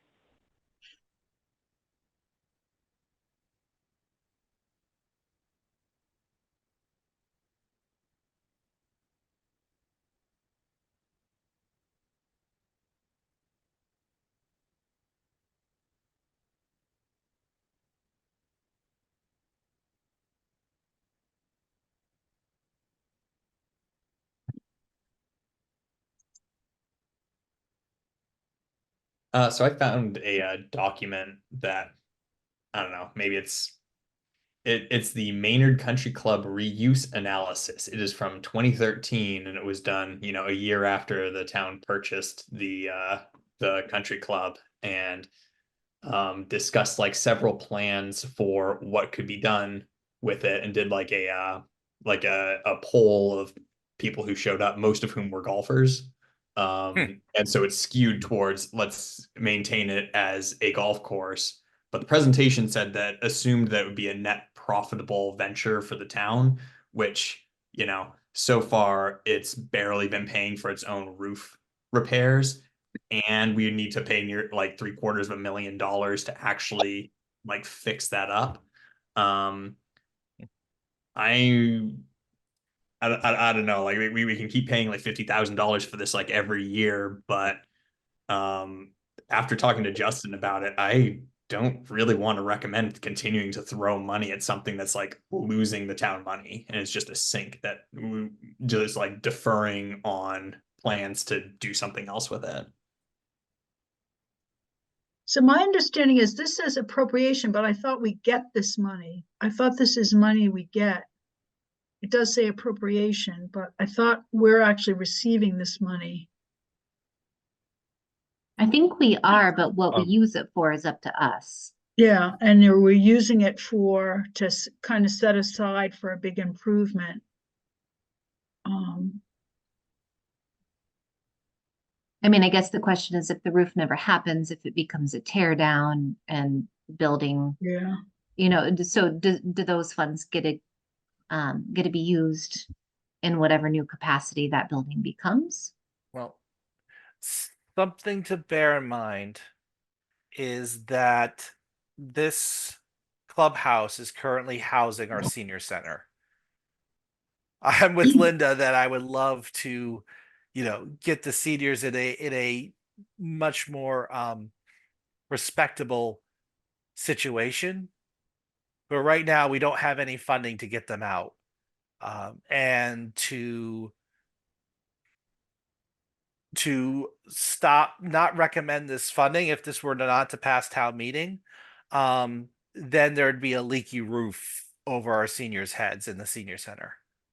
It's not an ideal situation, but But I don't know that they're actually going to fix it. I think this money is going towards being able to fix it in like the 5-year, 7-year future, right? Which the seniors will probably have already found, hopefully, a new location at that point. yeah.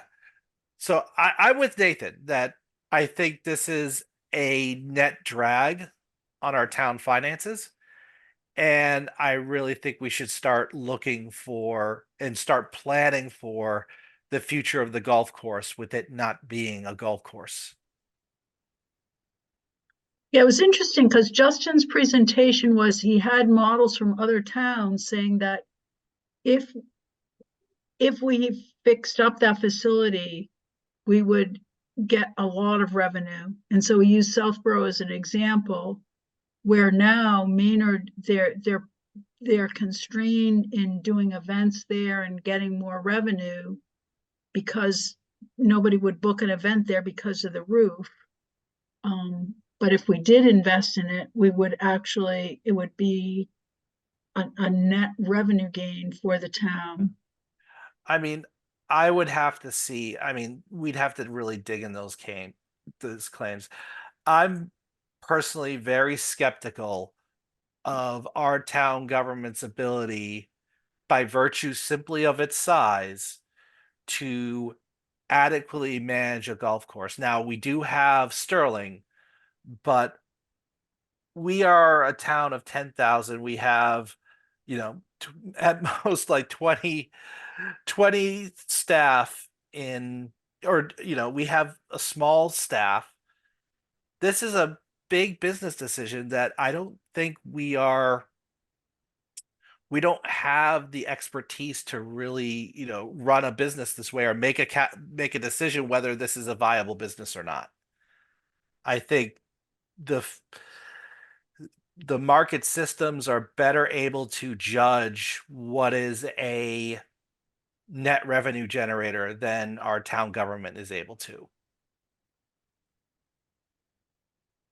Now, there's some complications in that this was funded. The purchase of the golf course was funded with community preservation funds. So there's some legal finesse we'd have to do to make it something other than open land / golf course. Like, it could be a playground, it could be a park. There may be some way we could, with the cooperation of the state government, do an exchange where we exchange the golf course for some other type of open land. But the complication is the CPA. And the CPA funds we use to purchase this. I mean, also, when you bear in mind that this golf course was sold for a reason. Like, this was not, I do not believe this was a thriving business when it was sold to the town. I believe it was going under. I wasn't around when the decision was made, but from what I understand, this golf course was going under, and the town was afraid of it becoming a development, and so they bought it up and they kept it as a golf course, even though in its private embodiment it was a failing business.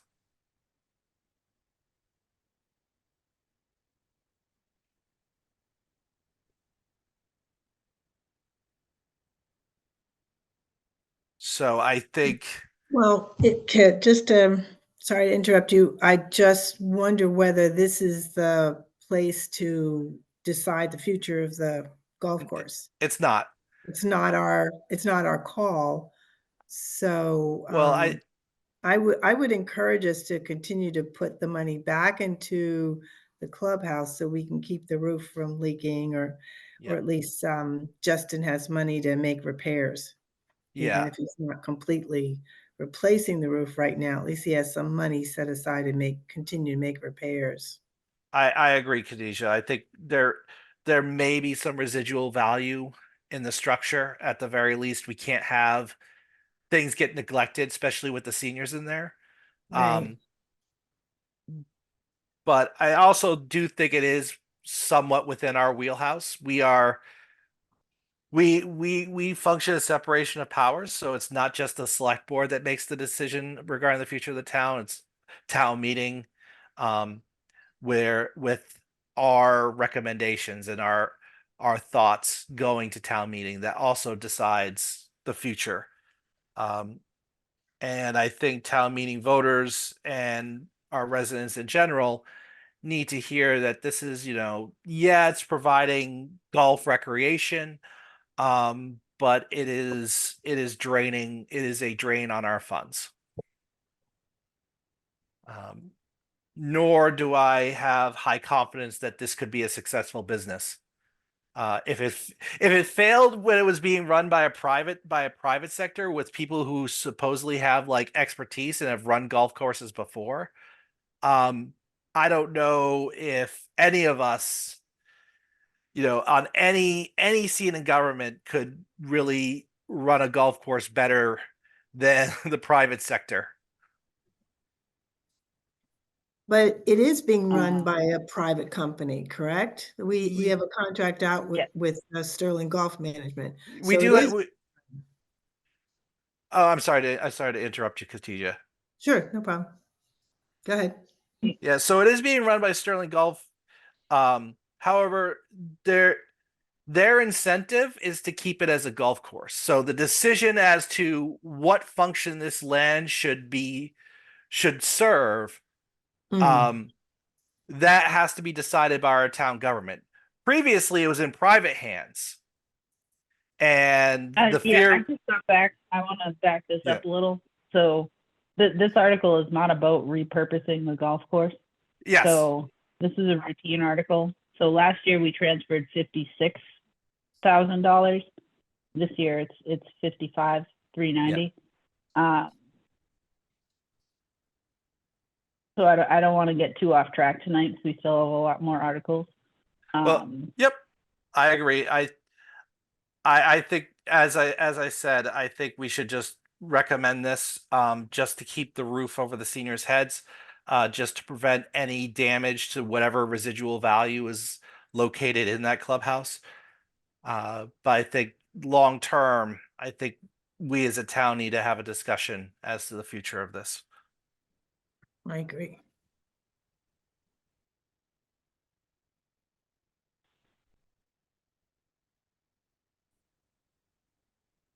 But I would move to recommend this article. I'll second. All right, so Kevin firsted and Linda seconded a recommendation. Any further discussions, questions, or comments? All right, hearing none, I will do a roll call vote. Linda? Yes. Nathan? No. Okay.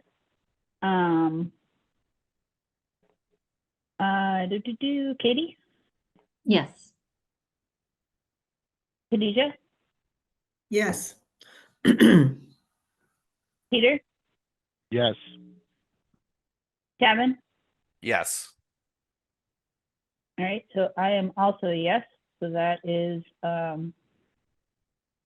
6 yeses and 1 no.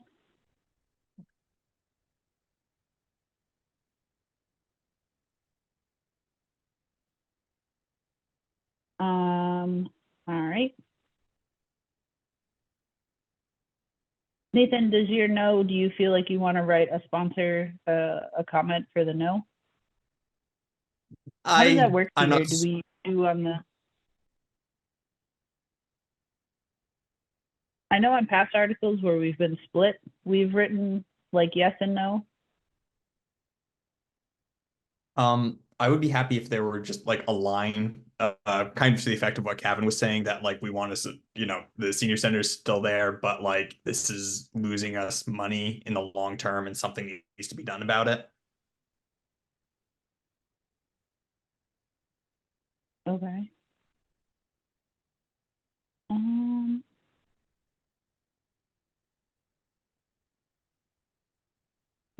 Linda, you're writing the here, I can share my screen. I'm not sharing the right screen. I'm not sharing anything.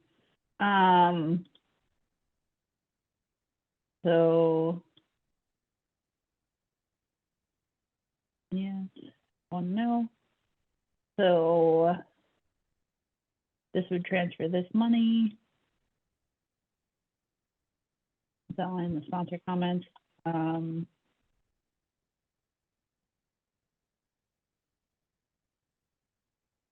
So you're not okay. Yeah, if you feel there's an additional sentence that you would like on there, I would recommend maybe you draft it, and then at the next meeting, we talk about it. How does that sound? Sounds good to me. Okay.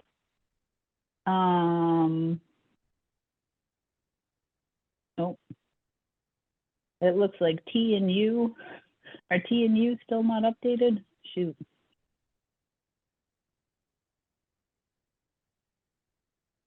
This was, I'm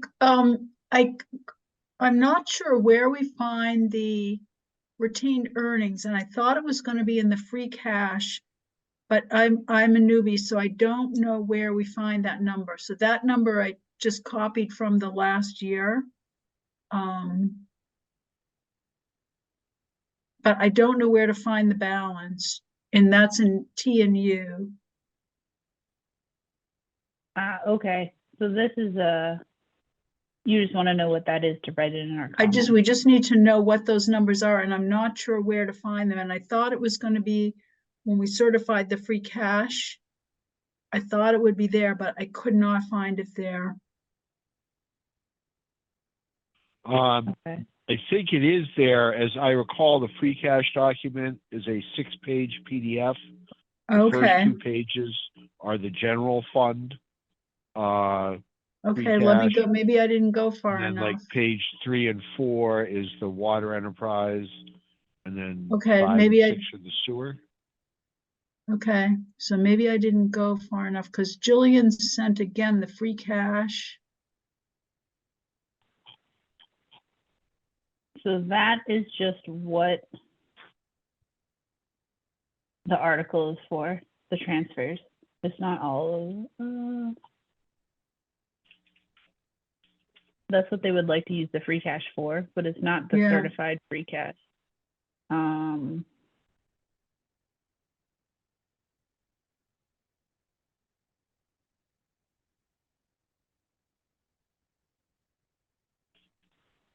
I couldn't find it.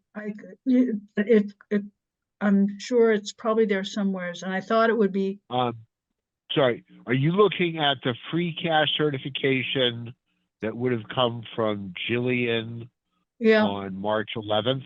yeah, No, not this. okay, Not what Jillian is showing. There's a separate email, which is the notification from the state. on March 11th, okay. Yes.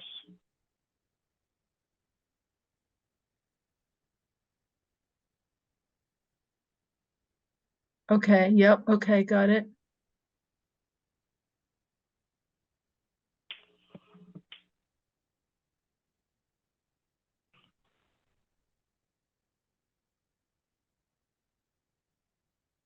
So sorry, are we looking at sewer or water? Well, it was both. One was there's T and U. Okay. So at the bottom of page, Do you want me to give you I a guess sharing? it's 'Cause I'm trying to find page- it and I'm not quick enough. Yeah, and no, it's on March 11th, you sent it, so I see one is like, is gonna be 7/28, 9/14. And the other one's gonna be, thank you, Peter. Is gonna be 1/1/33, 4/31. yeah.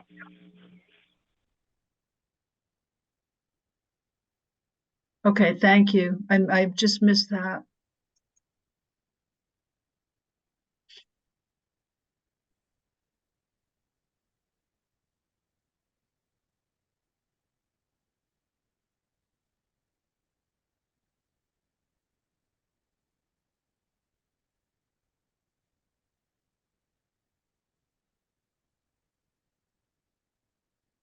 Sorry, I'm muted. I'm talking and I'm like, nobody's answering me.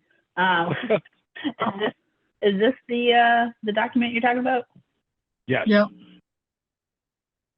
So Retain, what page is it so on? I think retained earnings, less accounts receivable is the 1/1/33, 4/31.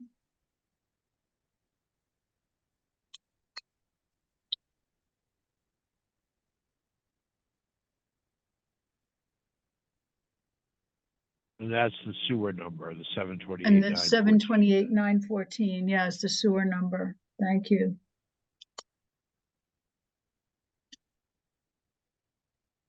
All right. So let's see. And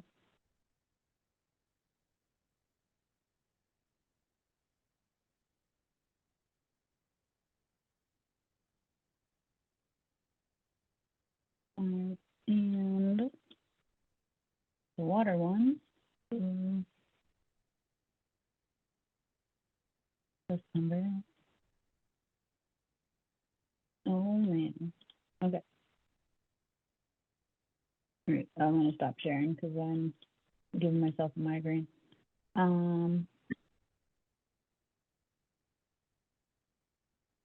This is Oh, so that's weird. That's the same number this one is supposed on to be one. T. That's weird. 728, 914.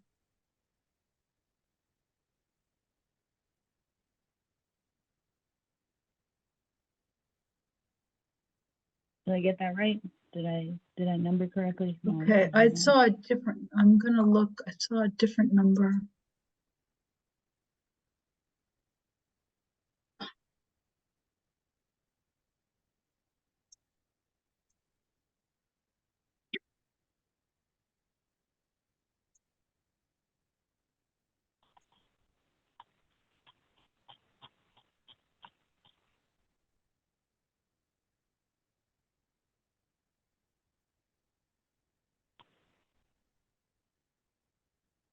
all right. So I can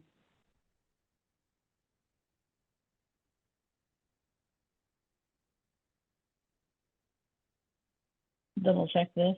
We can send this to Justin and Greg and make sure that's the number. But we did vote on these last time.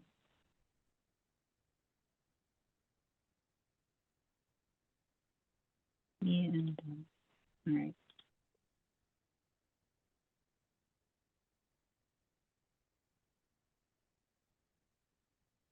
Okay. Thank you. No problem. All right. VW. All right. So I'm doing a time check here. It's 9:44. Do you want to try to do a couple more articles and end around 10?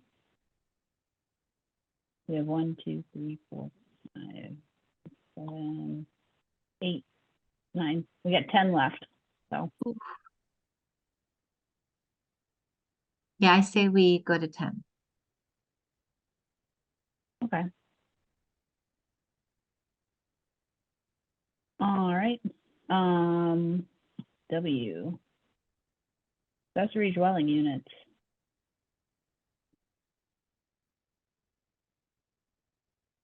Oops, that's not the right one.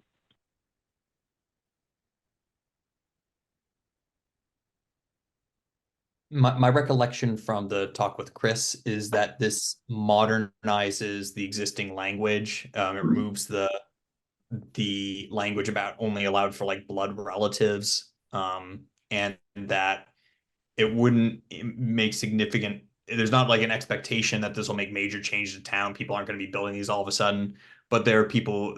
There's like some small number of these units that have already been built in town that are kind of like underground because they're not technically legal under the current bylaws, and this would kind of bring it up to date Mhm. and what we're actually doing.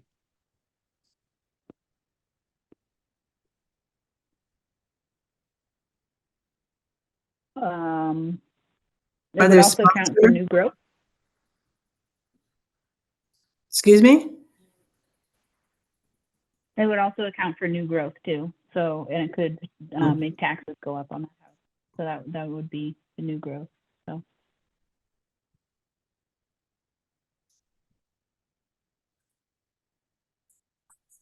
Is that considered the sponsor comments? These are the sponsor comments right here. They're kind of split up weirdly, so it's hard for me to get it all on one page. Okay. Okay, that's mine. I'll do it. So, yeah, so I'm looking back at the notes I took when Chris came on February 26th. So,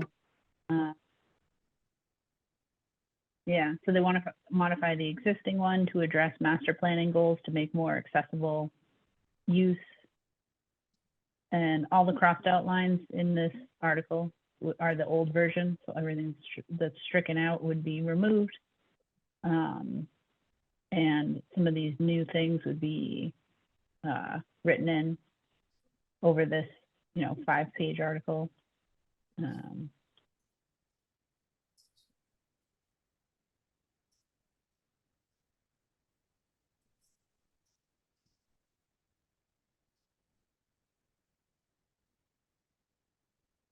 I think the biggest one is changing it like, was it Nathan that was saying?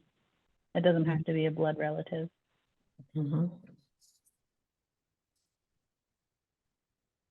And it's a special permit that's renewed every couple of years.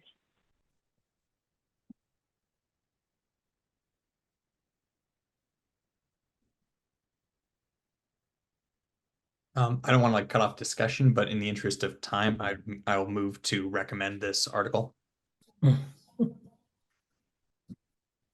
I'll second. All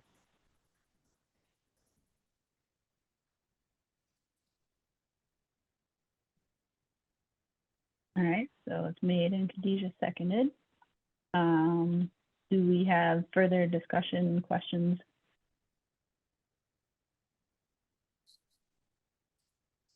Comments? I can't see anybody. No, all right, so I will take a roll call vote to recommend Article Control W. Linda, Yes. Nathan, Yes. Katie, Yes. Khadijah, Yes. Peter, Yes. Kevin. Yes. All right, so I am also a yes. So that has been recommended and so moved. And Khadijah, you'll write a comment for next time. Yes. All right. No, we're feeling ambitious. We could end 10 minutes early. The next one is the zoning bylaw about the firearms. So that was one that I wrote the comment for. But if we would like to call it, I can also entertain a motion to adjourn.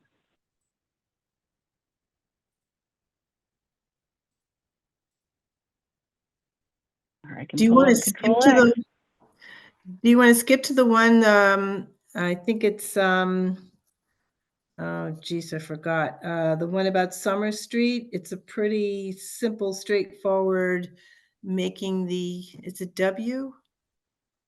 Z, Z, okay. deposition. Yeah, it's just making it excess property. And then just like I was looking for the vote for the fire department building, the old fire station, would be the same Yep. verbiage. Okay. It looks like we don't have sponsor comments for that either.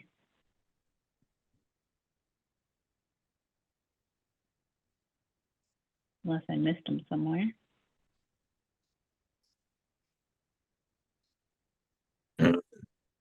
Hmm.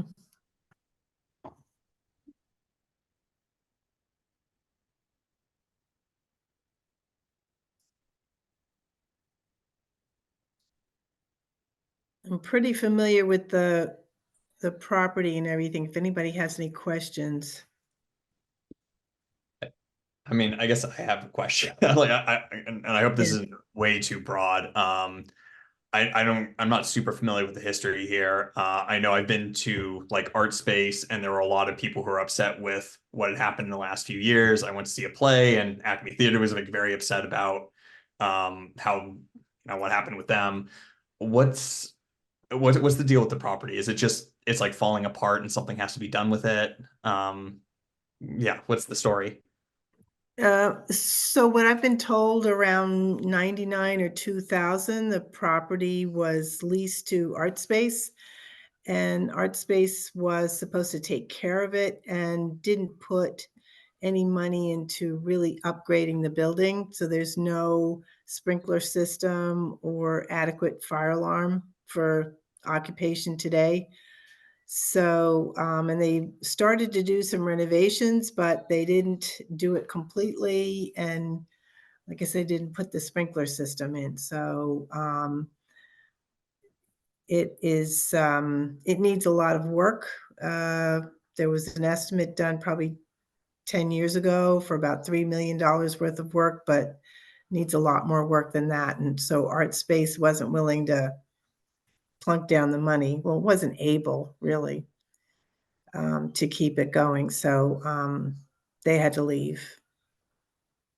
And the same with Acme Theater. They only occupied a small amount of the property, but there's no way you could occupy that small amount of property and then still have, run the boiler for the whole building, because the boiler wasn't sized to or zoned to do just that small space. So the committee that I've been monitoring, sitting with, everybody wants to see it, an RFP go out to renovate it for different uses. And there's going to be a final report. We've got a consultant that's going to do a final report in May. But this is to get started on accessing the buildings so that the RFP can be written and the building won't just be sitting there decomposing. And what's the cost to the town of like a decomposing building? There's some sort of like, does it like increase our insurance or something? There's a cost, right? We actually don't have insurance on the building. It's way, way too expensive for a town to insure abandoned buildings. And we don't obviously have a need for it as an educational space because we're doing the Green Meadow, and it would cost quite a bit to renovate it and make it educationally appropriate for today's usage. Yeah, there's no insurance on it, and so it's just going to deteriorate in place. Which is building that old, as an architect, I can tell you, building that old could last quite a while. If somebody wanted to put some money into it, it's got good bones. It could be redone, but it won't fall down in the next 10 years, but it could catch fire in the next 10 years, but not in the next, it's not going to immediately decompose. Is there any interest from like a CPC or like the historical committee? I know I sat in like a couple meetings of the historical commission, and Brian Berghaus was really interested in that property. But I'm not sure. Brian was on the committee, and he had to leave. Yeah, there's a lot of historical interest in the building, and of the recommendations that the group's going to make, most of them will be about renovating it as is, and not tearing it down. So that's hopefully what we'll get to. Now, Khadijah, is in your committee's report, did you say to the town, these are some of the things we should do to preserve the historical nature of the building? Or what? It seems like this article is just like the town can do whatever it wants. It can just sell it to anybody and they could level it, or no, this just makes the building, the town, this vote allows the town to put out an RFP for a reuse. The way the RFP is written is going to control how it's renovated. So there's a possibility we could put in the RFP, we want a senior center in the building, and that the rest, so there are lots of ways you can keep a developer from destroying the historical value of the building. And would your committee continue to oversee the development of the RFP? I don't think so. Okay. I'm not sure how the town does that. We would like to be involved, but I'm not sure. I would imagine the town goes out and has a consultant write the RFP, but that's a Bill Nemser planning board decision. This might be like a a governmental or like architectural type term, but like plain language, when I read it says to see if you're going to change the use from general municipal to property for sale. which sounds like we're selling it. We're gonna give it to like, I don't know, private developers if you're gonna knock it down or something. Does that is changing from general municipal to property for sale like a legal requirement for the RFP?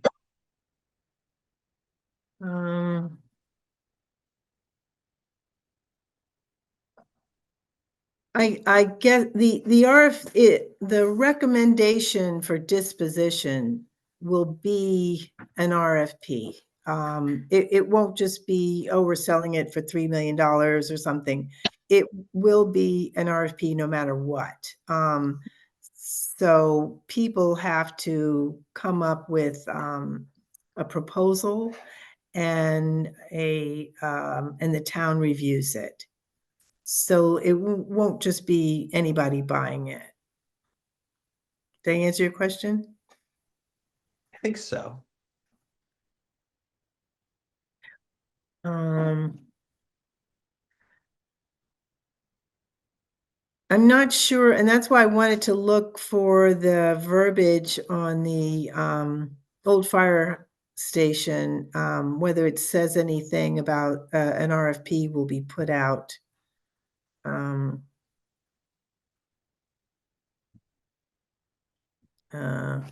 don't see that in here.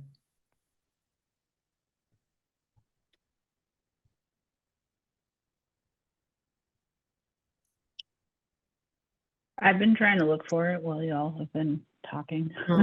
I don't remember what year that was in.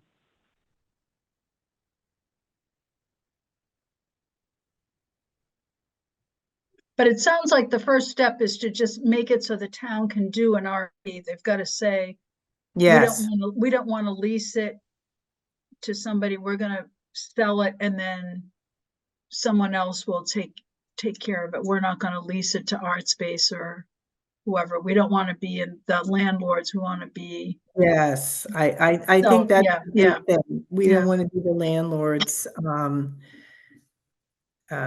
Because it really is going to require way too much money to renovate it for any municipal use or educational use or art Yeah. use.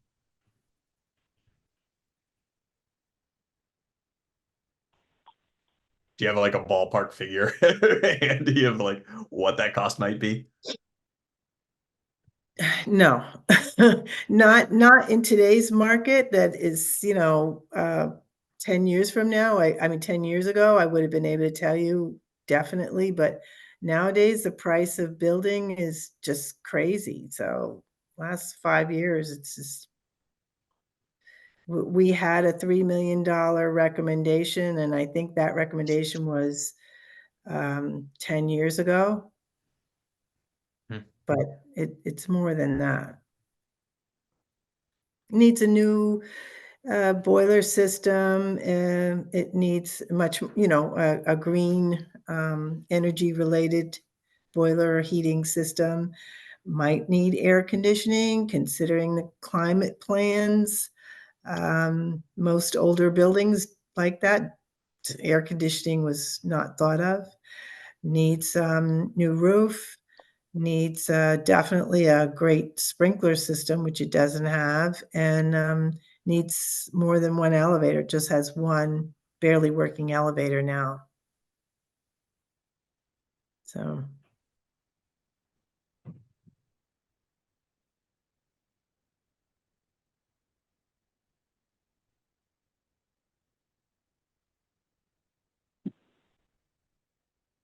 All right. Do we still want to discuss this next time, or do we feel comfortable about this? So I'm trying to Khadijah, find- I you found would the recommend, what is you would recommend this overall from the sounds of it? Yes. Okay. Yes.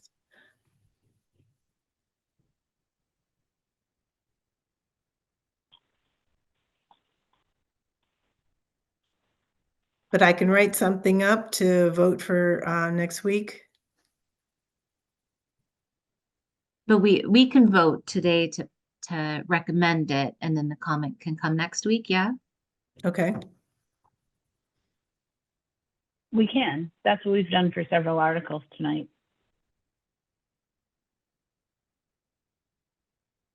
So basically what will have to happen, sorry, I'll stop sharing. What will have to happen at the next meeting is there will be, I don't know, I think 8 or so articles that haven't yet been voted on. So it'll probably be priority to vote on those first and then go through all of the different comments, because I don't think as a committee we've necessarily reviewed all the comments. But you don't have to like move and motion and recommend and actually vote on the actual comments yourself. Like it's just the article itself, if that makes sense. Yeah, okay. Is generally how it works. So the draft comments, I'll try to clean them up a little bit so they'll be a little nicer. And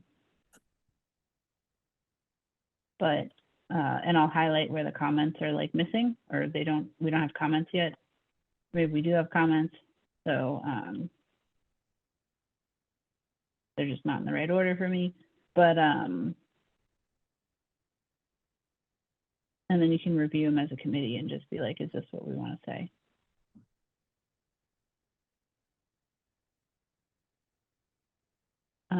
And I have a list of things that I need to send out to Greg or other people that we have questions about, like the Rooster article. So I'm going to send those out and CC the person who's writing the comment. So I think basically the ones we haven't voted on are mainly at the back. So X through AH. And we voted on AF already. And there's one at the beginning, certified free cash, that we did not yet vote on because we had a question about the priority that is being spent on.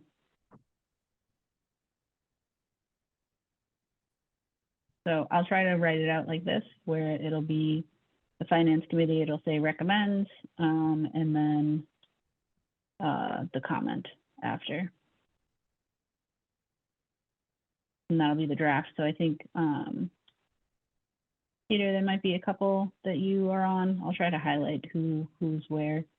And if there's already a comment there, I'll delete the person's name. Yes, I think I do have a couple to do. Yeah, not too many, so. Yep. And then no one has been assigned to comments for these ones, AA, AB, AC, AE, AG, AH. I'll volunteer to do the AA and AB. Those seem pretty procedural. I can look into what it looked like last year, the year before. Mhm. Mhm.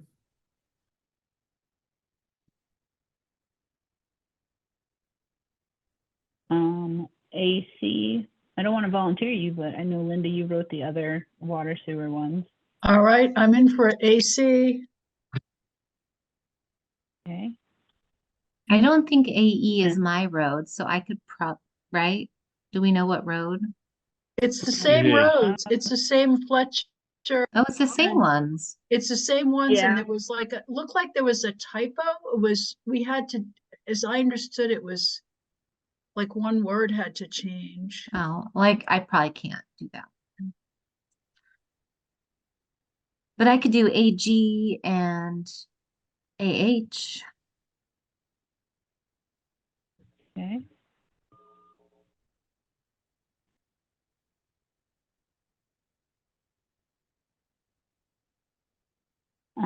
All right.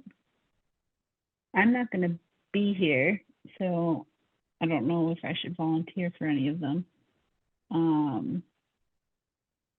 mean, I can write it if you want, and then if you want to change it, you'll have to change it without me next week.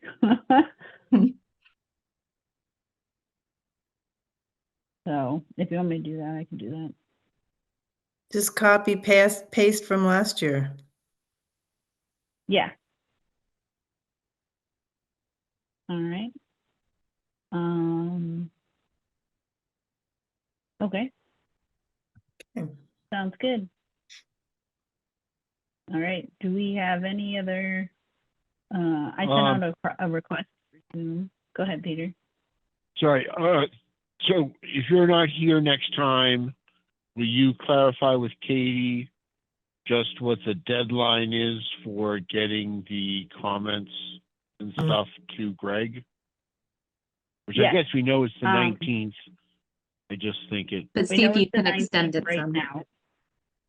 Yeah. it'd be better it's the 23rd. Yeah. And then you're okay if we decide somehow, I would hope not, but coming out of next Monday's meeting that we need to do another meeting. We're just gonna set it among ourselves. Yeah, so as long as the meeting isn't the week of the 8th, like if it's the week of the 15th, then that's fine for me. Okay, Because you need, if you want to do it the week of the 8th, like there needs to be at least right, yeah, the notice stuff. Yeah. 3 days, 24, 48 hours to post it or something. So let me know when you can, I guess, and I'll send a request to get the Zoom posted and things like that, so we can make a Zoom link.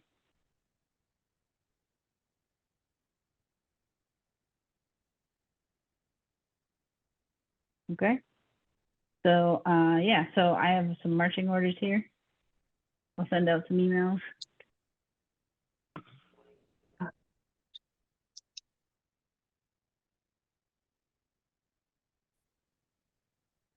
All right. Do we have any additional topics tonight or things that need to be discussed or clarified?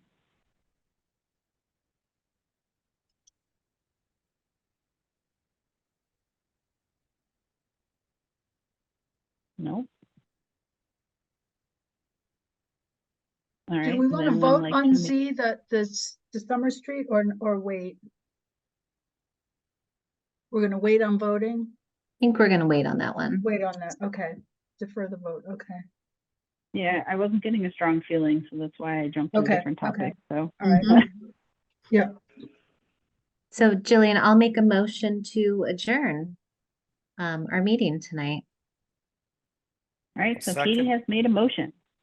I'll Kevin second. has seconded. Mhm. All right. Any further question, discussion? Nope. All right. I will take a roll call vote to adjourn. Linda, yes. Nathan, Yes. Katie, Yes. Khadijah, Yes.